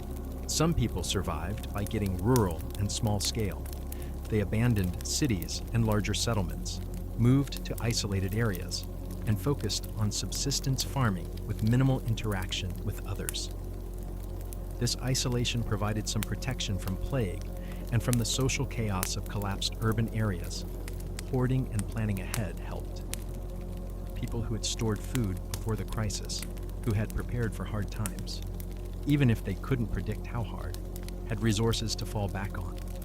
Those who lived hand-to-mouth with no reserves were immediately vulnerable. Violence and crime, while morally problematic, were effective survival strategies for some. Bandits who stole from others, warlords who commanded loyal followers, people willing to take what they needed by force. They survived at higher rates than passive victims. Not all survivors were good people. Religious communities sometimes functioned as survival networks. Monasteries had stores of food, organized labor, and a mission of charity. Some became refugees where people could find food, shelter, and community. Though monasteries also died in huge numbers from plague, the ones that survived provided continuity. Immunology played a role we can only guess at. Some people had genetic or acquired immunity to plague. Previous exposure to Yersinia pestis or related bacteria might have provided some protection. These lucky individuals survived plague exposure that killed others, though they had no idea why. Children and young adults died at horrific rates, but the ones who survived inherited whatever resources their dead relatives had accumulated. A peasant who inherited land from dead parents and siblings might end up with more resources than their family ever had before, paradoxically improving their position. Knowledge mattered. People who understood food preservation, who knew which wild plants were edible, who had practical skills in carpentry, metalworking, or medicine. They were valuable and more likely to be supported by communities. Sheer luck was probably the biggest factor. Being in the right place at the right time, not getting infected despite exposure, happening to have food when others didn't. Randomness played a huge role. Many survivors probably couldn't explain why they survived when others didn't. They just got lucky. Chapter 23. The Recovery. Such as it was. Eventually, and it takes years, decades even, conditions begin to improve. The volcanic aerosols settle out of the atmosphere. The sun starts shining properly again. Temperatures normalize. Crops start growing. The plague, having killed everyone susceptible and run out of new hosts, recedes. But recovery doesn't mean things go back to normal. The world after the crisis is fundamentally different from the world before. Population levels take generations to recover. Some estimates suggest it takes 200 years for the Mediterranean population to return to pre-plague levels. That's 8 or 9 generations of people living in a depopulated world. The landscape is dotted with abandoned villages, empty towns, ruined buildings. In some regions, formerly cultivated land returns to wilderness. Forests reclaim fields. Wildlife moves back into areas humans once dominated. The human footprint on the earth actually shrinks. Economic recovery is slow and uneven. Trade networks have to be rebuilt. Currency systems have to be reestablished. Trust has to be restored. Markets don't just spring back to life. They require infrastructure, stability, and confidence that all take time to develop. Cultural transmission has been disrupted. Skills and knowledge that were lost have to be relearned or rediscovered. Some techniques are gone forever. Nobody alive remembers how to do them, and there are no written records. Later generations have to reinvent solutions to problems their ancestors had already solved. The political map remains changed. The empires and kingdoms that collapsed don't reconstitute themselves in the same form.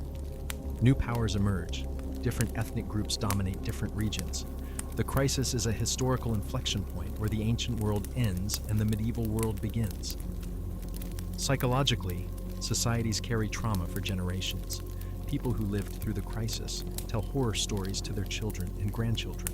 Anxiety about famine and plague persists long after the actual threat has passed. Cultural attitudes become more pessimistic, more focused on survival than progress. Religious institutions that survive the crisis consolidate power. In Christian Europe, the church becomes even more dominant. Monasteries, which preserved some continuity through the chaos, become centers of learning and culture. Religious explanations for the crisis, divine punishment, demonic influence, apocalyptic signs become orthodoxy. Architecture and art that emerge in the post-crisis period reflect changed values. Buildings become more fortress-like, designed for defense and survival rather than beauty. Art becomes more focused on religious themes, particularly suffering, death, and redemption. The aesthetic is grimmer, less confident. Agricultural practices become more conservative. Having experienced catastrophic crop failures, people stick with tried-and-true methods rather than experimenting. This conservative approach slows agricultural innovation for centuries. The fear of hunger is so intense that risk-taking in food production becomes taboo. There are some unexpected positive developments. With labor scarce, workers who survived can demand better wages and conditions. The labor shortage shifts the balance of power, slightly from landowners to laborers. This is one factor that eventually contributes to the decline of slavery and the rise of feudal relationships that give peasants slightly more rights. The crisis also sparks some technological and social innovations born of necessity. New food preservation techniques, more efficient agricultural methods for smaller populations, different forms of social organization, all emerge from the need to adapt to changed circumstances. But overall, the recovery is less a return to normalcy and more an adaptation to a new, diminished reality. The survivors build a different world, one shaped by the trauma of what they endured. Part 5, The Forgotten Voices. Chapter 24, The Merchants Who Lost Everything. Let's talk about a group we haven't fully explored yet: merchants and traders.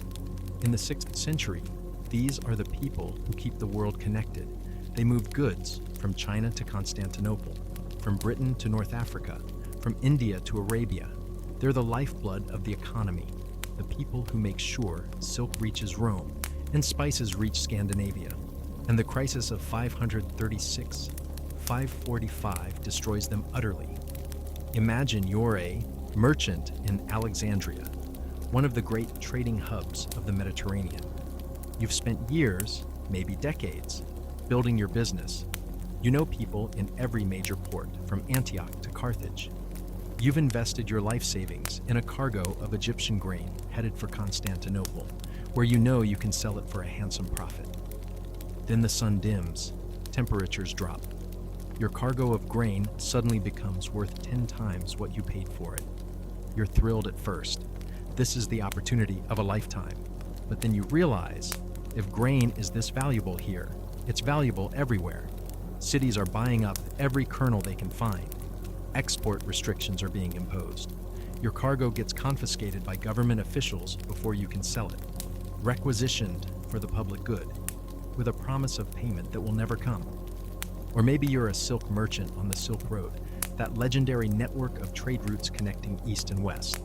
You've just completed a grueling, year-long journey from China with a caravan full of precious silk, jade, and spices. You're imagining the fortune you'll make when you reach Constantinople. Except the bandits are worse than they have ever been. Desperate, starving people are attacking caravans with a ferocity born of hunger. You lose half your guards to plague.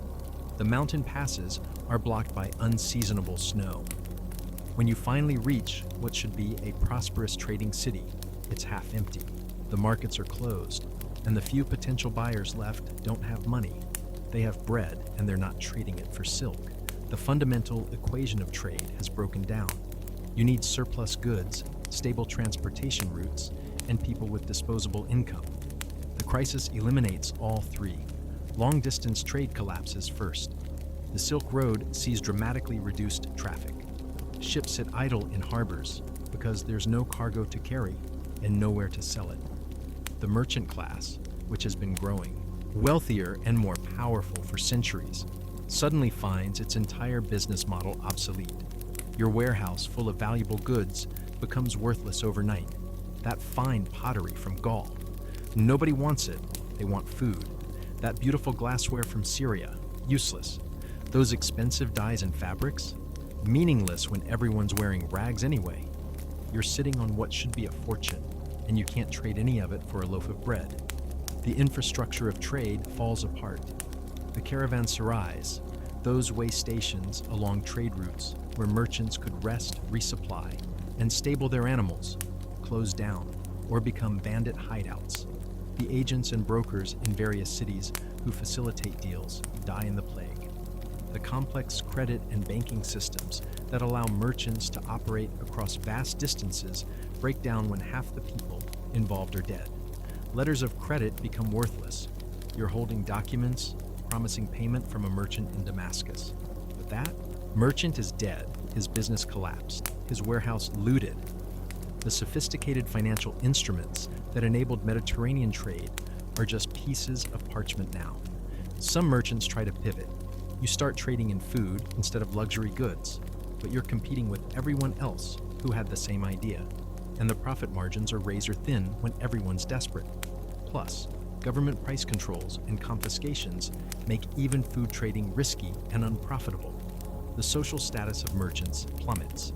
In stable times, successful merchants can accumulate enough wealth to rival aristocrats.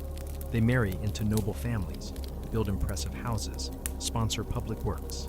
During the crisis, merchants are seen as profiteers, hoarders, exploiters. When people are starving and you're known to have warehouses full of goods, even if those goods are unsellable, you become a target. Mobs attack merchant quarters. Warehouses are looted. Some merchants are killed by angry crowds who blame them for the shortages.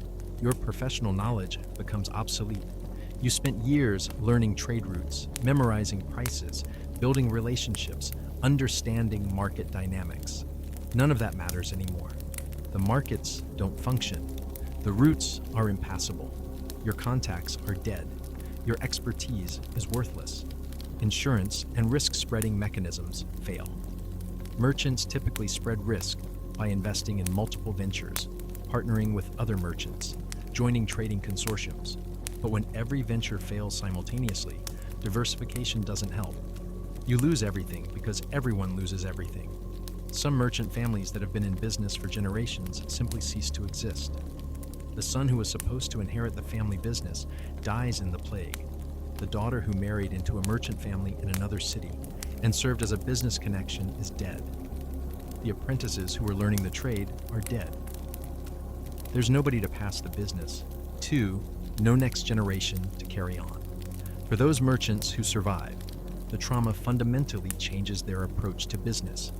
They become ultra-conservative, risk-averse, focused on local trade rather than long-distance ventures. The entrepreneurial spirit that drove trade expansion dies with the crisis.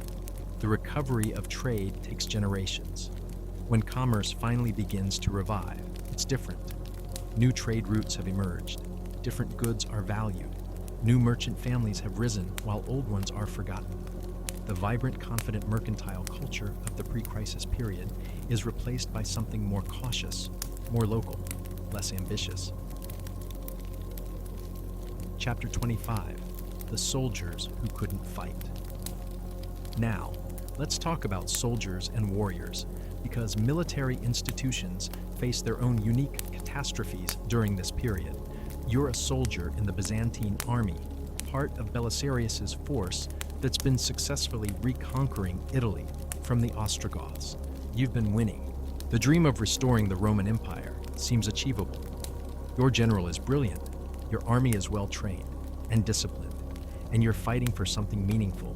The glory of Rome, the emperor's vision, the restoration of civilization. Then the dimmed sun makes military campaigns nearly impossible. Armies require food, lots of it. A single legion needs tons of grain daily just to keep soldiers fed. When agricultural production collapses, feeding an army becomes impossible. The supply chains that bring food to troops in the field break down. Suddenly you're a soldier who's supposed to be fighting Goths, but you're actually spending all your time foraging for food and trying not to starve. Your effectiveness as a fighting force plummets. Malnourished soldiers can't march long distances. They can't fight effectively in hand-to-hand combat. Their morale collapses when they're hungry and watching comrades die of disease rather than in honorable battle. Desertion rates skyrocket. Why stay in an army that can't feed you when you could be home trying to help your starving family? Military pay becomes worthless. Soldiers are typically paid in coin, which they use to buy food and supplies. But when there's no food to buy, money is meaningless. You're holding your salary in your hand, but there's nothing to spend it on. Some soldiers try to use their weapons and training to steal food, effectively becoming bandits. Others just abandon their posts and disappear. The plague hits military camps with devastating force. Soldiers live in crowded conditions, share close quarters, and move around constantly, all factors that spread disease rapidly. When plague reaches an army encampment, it can destroy a military force more effectively than any enemy. Entire units are wiped out not by Goths or Persians, but by invisible bacteria. Command and control structures collapse. When officers die from plague or starvation, who's in charge? Military hierarchies depend on clear chains of command, and those chains break when people die randomly and rapidly. You might be a junior officer who suddenly finds yourself commanding what's left of a legion because everyone above you is dead. The strategic situation becomes impossible. You can't conduct military campaigns when your army is dying. Offensive operations are abandoned. Even defensive operations become difficult. Fortifications need to be manned, but there aren't enough soldiers. Supply depots need to be guarded, but the guards are dead or deserted. In Justinian's reconquest of Italy, the Byzantine forces that were winning suddenly find themselves unable to continue. The Ostrogoths aren't defeated. They're just as weakened by the crisis, but neither side can effectively fight anymore. The war devolves into a stalemate of mutual exhaustion. On the Persian frontier, the Byzantine-Sasanian wars continue in a desultory, pointless fashion. Both empires are too weak to win, too proud to make peace, and too committed to continue. Armies face each other across borders, but major campaigns become impossible. Small raids and skirmishes continue, but they accomplish nothing except adding to the body count. Military technology and tactics stagnate. Innovation requires resources, training, and time. During the crisis, there's no capacity for any of that. The sophisticated military techniques that the Byzantine army developed are partially lost as experienced soldiers die without training replacements. Cavalry becomes particularly difficult to maintain. War horses need lots of food, more than humans. When fodder is scarce, horses die or become too weak to be effective in combat. The Byzantine cataphracт cavalry, heavily armored horsemen who are the elite strike force of the army, can't function without well-fed horses. Some cavalry units are disbanded entirely. Naval forces face similar problems. Ships need maintenance, crews need food, and naval operations require substantial resources. The Byzantine Navy, which controls the Mediterranean, sees its capabilities diminish. Ships are left to rot in harbors because there aren't crews to man them or money to maintain them. Recruitment becomes impossible. Who's going to join the army when military service means starvation and plague? The traditional sources of recruits dry up. Some emperors resort to forced conscription, pressing civilians into military service, but this creates armies of unwilling, untrained soldiers who desert at the first opportunity. Veterans who survive the crisis carry deep trauma. You watched your unit decimated, not by glorious battle, but by disease and starvation. You failed to accomplish your mission not because the enemy was stronger, but because your own supply lines collapsed. The sense of purpose and honor that motivated you is replaced by cynicism and disillusionment. Military institutions that survive emerge transformed. The grand imperial armies of the late Roman period give way to smaller, more local military forces. The concept of large, professional standing armies becomes less viable. Military organization becomes more feudal, based on local lords commanding their own retainers rather than emperors commanding unified legions. The crisis also demonstrates the limits of military power. You can have the best trained, most disciplined army in the world, but it's helpless against volcanic winter and plague. The soldiers who thought they were the masters of their fate, the men who controlled violence and therefore controlled the world, learn brutally that nature doesn't care about their weapons or tactics. Chapter 26. The Scribes and the Death of Knowledge. Let's discuss a particularly tragic aspect of this crisis: the destruction of knowledge and the people who preserve it. You're a scribe in Constantinople, one of the educated elite who can read and write in both Latin and Greek. You work in the Imperial Library, one of the great repositories of knowledge in the world. Your job is to copy ancient texts, works of philosophy, history, science, literature, preserving them for future generations. You're part of a tradition of scholarship that stretches back centuries. You're keeping civilization's memory alive. Then the crisis hits, and suddenly your job seems like a luxury nobody can afford. The Imperial Library's budget is slashed. The government needs money for food distribution and plague response, not for paying scribes to copy old books. You're laid off. The library itself is closed to reduce costs. The collection of thousands of scrolls and codices sits unattended, vulnerable to fire, water damage, insects, and theft. Parchment becomes impossibly expensive. Parchment is made from animal skins, usually calves, goats, or sheep. A single book might require the skins of dozens of animals. When livestock are dying or being eaten, there are no skins for parchment. The price skyrockets beyond what any institution can afford. Book production essentially stops.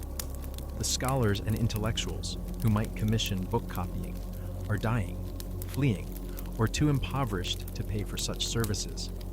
The aristocrats, who once competed to build impressive personal libraries, are selling their book collections for food money.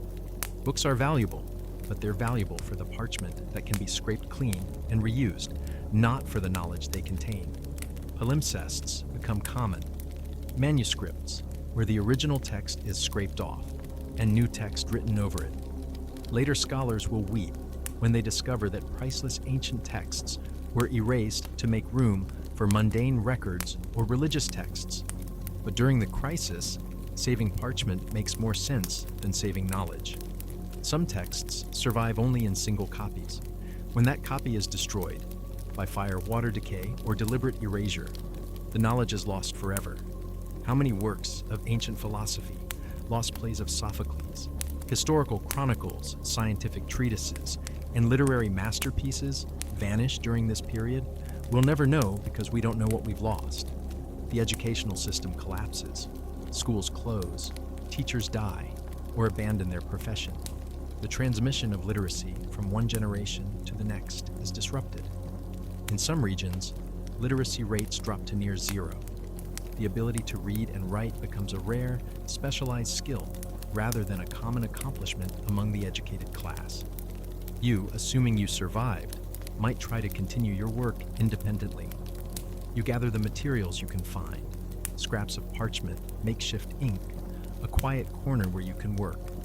You try to copy important texts before they're lost, but you're one person, you have limited resources, and you're choosing which texts to save, which means choosing which knowledge dies.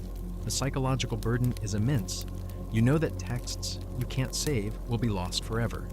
You know that future generations will be intellectually impoverished by what's lost now. You're watching humanity's accumulated wisdom disappear, and you're powerless to prevent it. Libraries burn during the chaos, whether from accident, warfare, or deliberate arson by people who resent the educated elite. Fires consume collections of books. The Library of Alexandria was already destroyed centuries ago, but smaller libraries across the empire meet similar fates during the crisis. Each fire represents the permanent loss of irreplaceable knowledge. The genres that suffer most are the non-essential texts. Religious works are more likely to be preserved because churches and monasteries prioritize them. But philosophy, science, mathematics, secular history, poetry, drama, these are more likely to be lost. The intellectual diversity of the ancient world is permanently reduced. Some knowledge survives only because it was copied by monks in monasteries. Monasteries, with their emphasis on preserving religious texts, inadvertently preserve some secular knowledge too. A monk copying what he thinks is an irrelevant pagan text might be saving the only surviving copy of an important work. But monastic copying is selective, focused primarily on Christian texts, so huge amounts of non-Christian knowledge is lost. Technical knowledge dies with practitioners. You know a master craftsman who understood advanced metallurgy, but he dies without training apprentices. You know an engineer who understood aqueduct construction, but his knowledge dies with him. You know a mathematician who is developing new techniques, but his work was never written down and is lost when he dies. The crisis creates what historians call a dark age, not because people are stupid or primitive, but because knowledge has been lost. The people living in 600 CE are just as intelligent as those in 500 CE, but they know less because the chain of transmission was broken. When literacy and learning eventually recover, it's with a different character. The confident, diverse, intellectual culture of late antiquity is replaced by a more religiously focused, less intellectually adventurous medieval scholarship. The range of acceptable inquiry narrows. Questions that ancient philosophers freely debated become dangerous heresies. You, if you survived as a scribe, might end your days copying religious texts in a monastery, knowing that the vibrant intellectual world you once knew is gone forever. Your grandchildren will be less literate than you, their grandchildren less literate still, until generations later someone decides that literacy matters again, and the slow work of recovery begins. Chapter 27, The Impossible Decisions. Let's talk about the moral choices people face during this crisis, the impossible decisions that haunt survivors for the rest of their lives. You're a parent with 3 children. You have enough food for maybe 2 of them to survive until the next harvest, assuming there is a next harvest. Which children do you feed? The oldest, who's most likely to survive anyway. The youngest, who needs you most. The son, because this is a patriarchal society and sons are valued more. Or do you try to divide the food equally and watch all 3 slowly starve?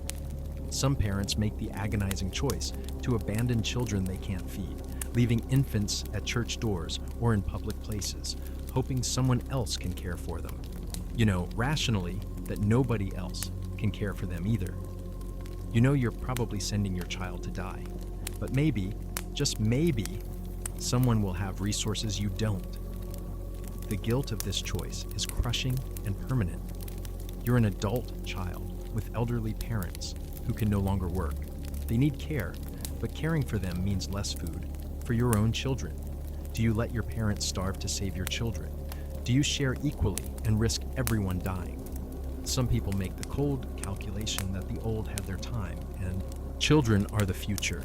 Others can't bring themselves to deny their parents, even at cost to their own children. You're a physician, such as physicians exist in this era, and plague patients are overwhelming your capacity to care for them. You know that close contact with the sick increases your own risk of infection. Do you continue treating patients, knowing you're likely to catch plague and die, leaving your own family without a provider? Or do you protect yourself and your family by refusing to treat the sick? What's the ethical choice when every option is terrible? You're a village leader and bandits are approaching. You have some food stored, but not enough to feed everyone in the village. The bandits will likely take whatever you have. Do you hide the food and let people go hungry now to preserve it for later? Do you distribute it and have nothing when the bandits come? Do you try to flee with the food, abandoning those too weak to travel? Do you give the food to the bandits, hoping they'll leave peacefully? You're a warehouse owner with grain stored from before the crisis. People are starving outside your warehouse. You could distribute the grain for free and be a hero, but then you and your family would have nothing. You could sell it at market prices, which are astronomical, but people would hate you as a profiteer. You could sell it at reasonable prices, but you'd run out quickly, and then what? Government officials might confiscate it anyway. There's no good answer. You're a ship captain with room for refugees fleeing plague-ridden cities. More people want passage than you can safely carry. If you overload the ship, everyone might die in a storm. If you leave people behind, they'll almost certainly die of plague. How do you choose who gets on the ship? First come, first served? Those who can pay? Women and children first? Random lottery. Any choice means condemning some people to death. You're a farmer who's hidden a small cache of grain to feed your family. Your neighbor's children are starving. You could share, but then your own children might starve. Do you have a moral obligation to share when sharing means your own family suffers? How do you balance compassion against survival? If you share and both families die, have you accomplished anything? You're a monk in a monastery with limited food supplies. Your vows emphasize charity and helping the poor. But if you feed all the desperate people at your gates, the monastery will run out of food and cease to exist. Do you help fewer people and ensure the monastery survives as a future source of aid? Or do you feed everyone now and accept that the monastery will fail? How do you balance immediate need against long-term good? You're a soldier ordered to confiscate food from peasants to feed the army. You know the peasants are starving, and taking their food is a death sentence. But your army needs to eat too. Soldiers provide security and defense. If the army collapses, isn't everyone worse off? You're following orders, doing your duty, but you're also stealing food from starving children. How do you live with that? You're a judge or magistrate, and crime is rampant. A mother is brought before you for stealing bread. She has children at home who are starving. The law requires harsh punishment for theft to deter others, but punishing a desperate mother feels monstrous. If you show mercy, others will steal too, and social order will further collapse. If you enforce the law, you're condemning children to starvation. What's justice in this situation? You witness cannibalism, someone eating human flesh out of desperate starvation. Do you report it to authorities, knowing they'll be executed? Do you pretend you didn't see it? Do you try to help them find other food instead? If you were desperate enough, could you imagine doing the same thing? Where's the line between survival and lost humanity? These impossible choices create lasting psychological damage. Survivors carry guilt for the rest of their lives. They made choices that in normal times would be unthinkable, but in crisis seemed necessary. They sacrificed some people to save others. They violated their own moral codes to survive. They live with the knowledge that their survival sometimes came at others' cost. The trauma creates a kind of moral injury that doesn't heal. You might survive physically, but part of your soul is damaged by what you did or didn't do. You question whether you made the right choices. You wonder if there was some other option you didn't see. You think about the people you didn't save, and whether you could have saved them if you'd chosen differently. These impossible decisions also shape cultural attitudes for generations. Stories about terrible choices during the crisis become cautionary tales. Religious and philosophical traditions develop elaborate discussions of moral dilemmas. Art and literature explore themes of sacrifice, survival, and guilt. The crisis forces humanity to confront questions about ethics under extreme conditions that would rather not face. Chapter 28: The Children Who Grew Up in Hell. We've discussed children as victims, but let's talk specifically about the children who survived and what growing up during this crisis did to them psychologically and developmentally. You're 8 years old when the sun dims in 536. You're young enough that you'll remember this crisis for the rest of your life, but old enough to understand that something is terribly wrong. Your childhood education, whatever it was, stops immediately. Your parents can't afford a tutor anymore. The local school closes, Instead of learning to read, write, or do arithmetic, you're learning how to identify edible roots, how to set snares for rabbits, how to steal without getting caught. Your education is survival skills, not scholarship. You watch your younger siblings die. You're old enough to remember them, to grieve, but not old enough to process that grief in healthy ways. Maybe you feel guilty that you survived when they didn't. Maybe you feel relief that there are fewer mouths to feed, and then you feel guilty about feeling relieved. Your emotional development is warped by loss. Play, that essential childhood activity, takes on darker tones. You play funeral games because funerals are what you see most often. You play find the food games. You play hide from the bandits. Your play reflects and processes your trauma, but there's no therapist to help you understand it, no parent with the emotional resources to guide you through it. You experience chronic hunger during your crucial developmental years. Malnutrition affects your brain development. Studies of modern famine victims show that childhood malnutrition can reduce cognitive function permanently. You're literally becoming less intelligent than you would have been if you'd had adequate nutrition. Your full potential is being stolen by circumstances beyond your control. Your physical development is stunted. You don't grow as tall as you would have with proper nutrition. Your bones are weaker. Your teeth develop poorly. Archaeological analysis of skeletal remains from this period shows clear markers of childhood malnutrition. You'll carry the physical evidence of this crisis in your body for life. You develop hypervigilance and anxiety. You're constantly on edge, always scanning for threats, never fully relaxed. Every stranger is a potential danger. Every illness might be the plague. Every meal might be the last. This state of constant stress rewires your brain, making you anxious and jumpy for the rest of your life. Trust issues develop. Adults who were supposed to protect you couldn't. Your parents, who you thought were all-powerful, turned out to be helpless against forces beyond their control. The world isn't safe or predictable. Authority figures don't have answers. This realization in childhood creates deep-seated issues with trust and authority. You might develop attachment disorders. If your parents die and you're passed between relatives or become orphaned, you struggle to form secure attachments. You learn not to get too close to people because people die.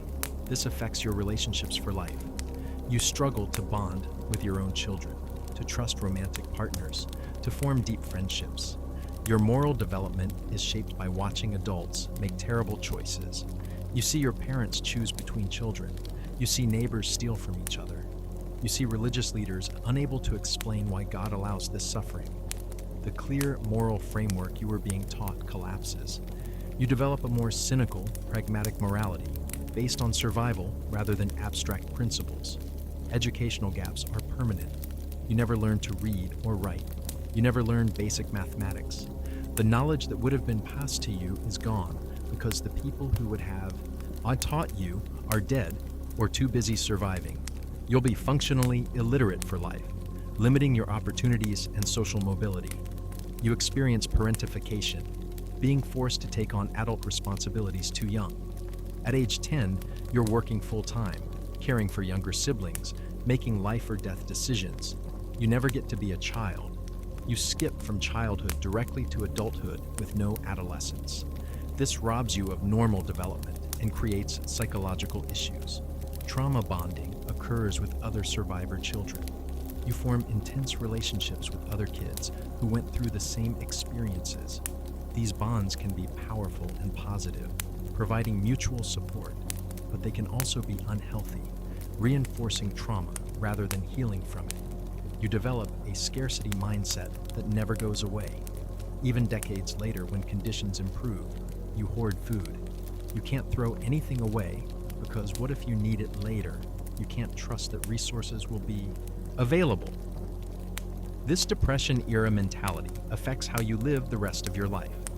Your religious faith either deepens or is destroyed. Some children emerge from crisis with fierce religious conviction. They survived when others died, which must mean God has a plan for them. Others lose faith entirely. Unable to reconcile a loving God with the horrors they witnessed, this shapes their worldview permanently. Survivor's guilt is particularly acute. Why did you survive when your siblings didn't? When your friends didn't? Was there something you did differently? Was it just random luck? The guilt can be paralyzing. Some children develop a sense that they must justify their survival by achieving something meaningful, creating intense pressure. When you eventually have children of your own, you're an anxious, overprotective parent. You can't bear to let your children out of sight.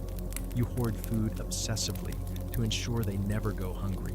You tell them terrifying stories about the crisis as warnings. Your trauma becomes their trauma, passed down generationally.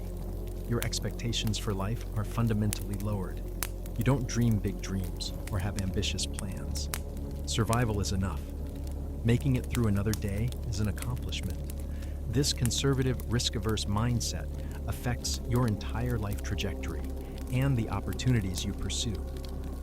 Some children emerge from the crisis with remarkable resilience. They're compassionate, having learned empathy through suffering. They're resourceful, having learned to solve problems creatively. They're tough, having survived the worst. But even resilient survivors carry scars. The generation that grows up during 536, 545 is forever marked by the experience. They're different from the generation before and the generation after. They have a shared understanding, a common trauma that defines them. Historians might not have a specific name for this generation, but they would recognize each other. The hollow eyes, the nervous habits, the way they clutch at food and resources. Chapter 29, the priests who lost their faith or found it. Religion is supposed to provide answers, comfort, and meaning during crisis. But what happens to religious leaders when prayers don't work, when God seems silent, when people are dying despite their devotion? You're a Christian priest in a small village. Your entire training, your entire life, has been built on the premise that God is good, that righteousness is rewarded, that prayer has power.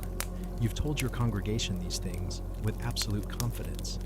Then the sun dims and stays dim. You lead prayer services begging God to restore the light. The sun stays dim. You organize fasting, which is grimly ironic when everyone's already starving, and repentance. The sun stays dim. You lead processions through the village, everyone singing hymns and carrying icons. The sun stays dim. Your congregation starts asking you questions you can't answer. Why is God doing this? What did we do to deserve this? If we repent, will the crops grow? Why did my daughter die when I prayed for her every day? Where is God? You offer the traditional explanations. This is divine punishment for sin. God is testing us. We must have faith, even when we don't understand. God's ways are mysterious. But these answers feel increasingly hollow when babies are dying, and faithful believers are starving. Some of your congregation lose faith. They stop coming to services. They say the prayers are worthless because nothing changes. They wonder out loud why they should worship a God who allows this suffering. You're supposed to counter these doubts, but you're having the same doubts yourself. The church building becomes a desperate place. Instead of worship services, it's full of people begging for food, sick people hoping for miraculous healing, parents bringing dead children for burial. You're conducting so many funerals that the rituals become mechanical. You're saying the same prayers over and over until the words lose all meaning. Your bishop sends instructions about proper theological interpretations of the crisis. You're supposed to preach these sermons, explaining how this suffering fits into God's plan. But standing in front of starving people and telling them this is part of divine wisdom feels grotesque. Do you deliver the official message, or do you speak what's in your heart? You face impossible pastoral situations. A woman confesses she's considering abandoning her baby because she can't feed it. What do you tell her? The church teaches that all life is sacred, that God provides, but you can see she has no food, and you have no food to give her. Do you condemn her choice and watch the baby die anyway? Or do you show compassion for an impossible situation and maybe compromise your principles? You're supposed to be a pillar of faith and strength for your community, but you're hungry, scared and full of doubts too. You watch parishioners you've known for years die horribly. You administer last rites so many times, you run out of consecrated oil. You try to maintain a brave face, but inside, you're breaking. The plague arrives and poses new theological challenges. Is this divine punishment too? For what sin? The people dying are no worse than anyone else. Good and evil die equally. Babies who couldn't possibly have sinned die just as quickly as adults. Where's the justice in that? Some of your fellow priests interpret the crisis as the apocalypse. They preach that Christ is returning, that these are the end times prophesied in Revelation. They tell people to prepare for judgment. You're not sure if they're right, but you can't deny it feels apocalyptic. Other priests double down on faith. They become more devout, more strict, more insistent on ritual and doctrine. They interpret their survival as proof that their faith is stronger. They're harsh toward those who doubt, seeing doubt as the real sin. You wonder if their certainty is genuine or a defense mechanism against their own fears. You might experience a crisis of vocation. You became a priest to serve God and help people, but you can't help people when there's no food and no cure for plague. You can offer prayers and comfort, but is that enough? Should you abandon the priesthood and do something more practical? But if you leave, who will perform the rituals and maintain what's left of community? Some priests experience mystical experiences during the crisis. Sleep-deprived, malnourished, traumatized, they have visions and revelations. Are these genuine religious experiences or hallucinations caused by starvation and stress? You can't tell, but they shape how you understand what's happening. The church as an institution struggles too. The bishops and church hierarchy are dealing with their own crises. Financial support for clergy dries up. Church properties are sold to buy food. Monasteries that were centers of learning and charity are overwhelmed. The organizational structure that you relied on is fracturing. You watch some priests lose their faith entirely. They stop performing services, abandon their posts, return to secular life if they can. You understand the temptation. Maintaining faith when all evidence suggests God isn't listening is incredibly difficult. Others find their faith strengthened. They interpret the suffering as an opportunity for spiritual growth. They believe that God is present in the suffering, that Christ suffers alongside humanity. They find meaning in providing comfort even when they can't provide solutions. Their faith becomes more mature, less focused on rewards and punishments, more focused on compassion and presence. You might find yourself reinterpreting theology on the fly. The neat theological systems you learned don't account for this level of catastrophe. You develop new understandings. Maybe God doesn't cause suffering, but grieves with us in it. Maybe faithfulness isn't about God preventing bad things, but about maintaining hope and compassion despite them. Maybe the question isn't, why did God allow this? But how do we respond with love anyway? The crisis permanently changes religious practice and belief. The Christianity that emerges from this period is different, more focused on suffering and redemption, more concerned with the afterlife than earthly prosperity, more aware of human vulnerability. The confident, triumphant Christianity of the Roman Empire gives way to the more sober, penitential Christianity of the medieval period. You, if you survived and remained a priest, become a different kind of religious leader. Less certain about easy answers, more comfortable with mystery, more focused on presence than solutions. You learn that faith isn't about having all the answers. It's about maintaining hope and compassion when there are no answers. Or maybe you lost your faith entirely and just went through the motions until you could leave. Maybe you pretended to believe while secretly doubting everything. Maybe you became bitter and cynical, seeing religion as a comforting lie people tell themselves. The crisis doesn't affect everyone the same way. But whether you kept your faith or lost it, you're forever changed by the experience of being a religious leader during humanity's darkest hour. You know the limits of prayer. You know that faith doesn't protect you from suffering. You know that God, if God exists, doesn't intervene to prevent catastrophe, and you have to figure out how to live with that knowledge. Conclusion: why this matters, and why you should be grateful. So, we've taken this journey through the absolute worst time to be alive as a human. We've experienced famine, plague, social collapse, and civilizational breakdown. We've watched children starve, empires fall, and the sun itself seem to fail. We've survived barely the crisis of 536-545 CE. Now let's talk about why this matters to you, sitting here in the 21st century with your climate-controlled home, your reliable food supply, and your functional sun. First, perspective. Whatever you're going through right now, and look, modern life has its problems. I'm not dismissing that. You're not living through the worst time ever to be human. You're not watching the sun disappear for 18 months. You're not eating bark bread. Your children aren't dying of plague. Bad as things might seem, you've won the temporal lottery by not being born in the 6th century CE. Second, fragility. The crisis of 536-545 demonstrates how fragile civilization is. We like to think of society as stable, reliable, permanent, but it's not. One major volcanic eruption, one pandemic, one climate shift, and everything can fall apart. The complex systems we depend on, food supply chains, healthcare systems, governments, only work when conditions are relatively stable. When conditions change rapidly, those systems can fail, catastrophically. Third, interconnectedness. The volcanic winter and subsequent disasters show how interconnected everything is.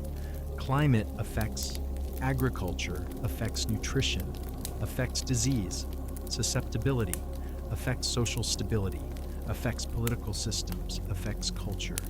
You can't isolate one factor. Everything connects to everything else. When one major system fails, cascading failures follow.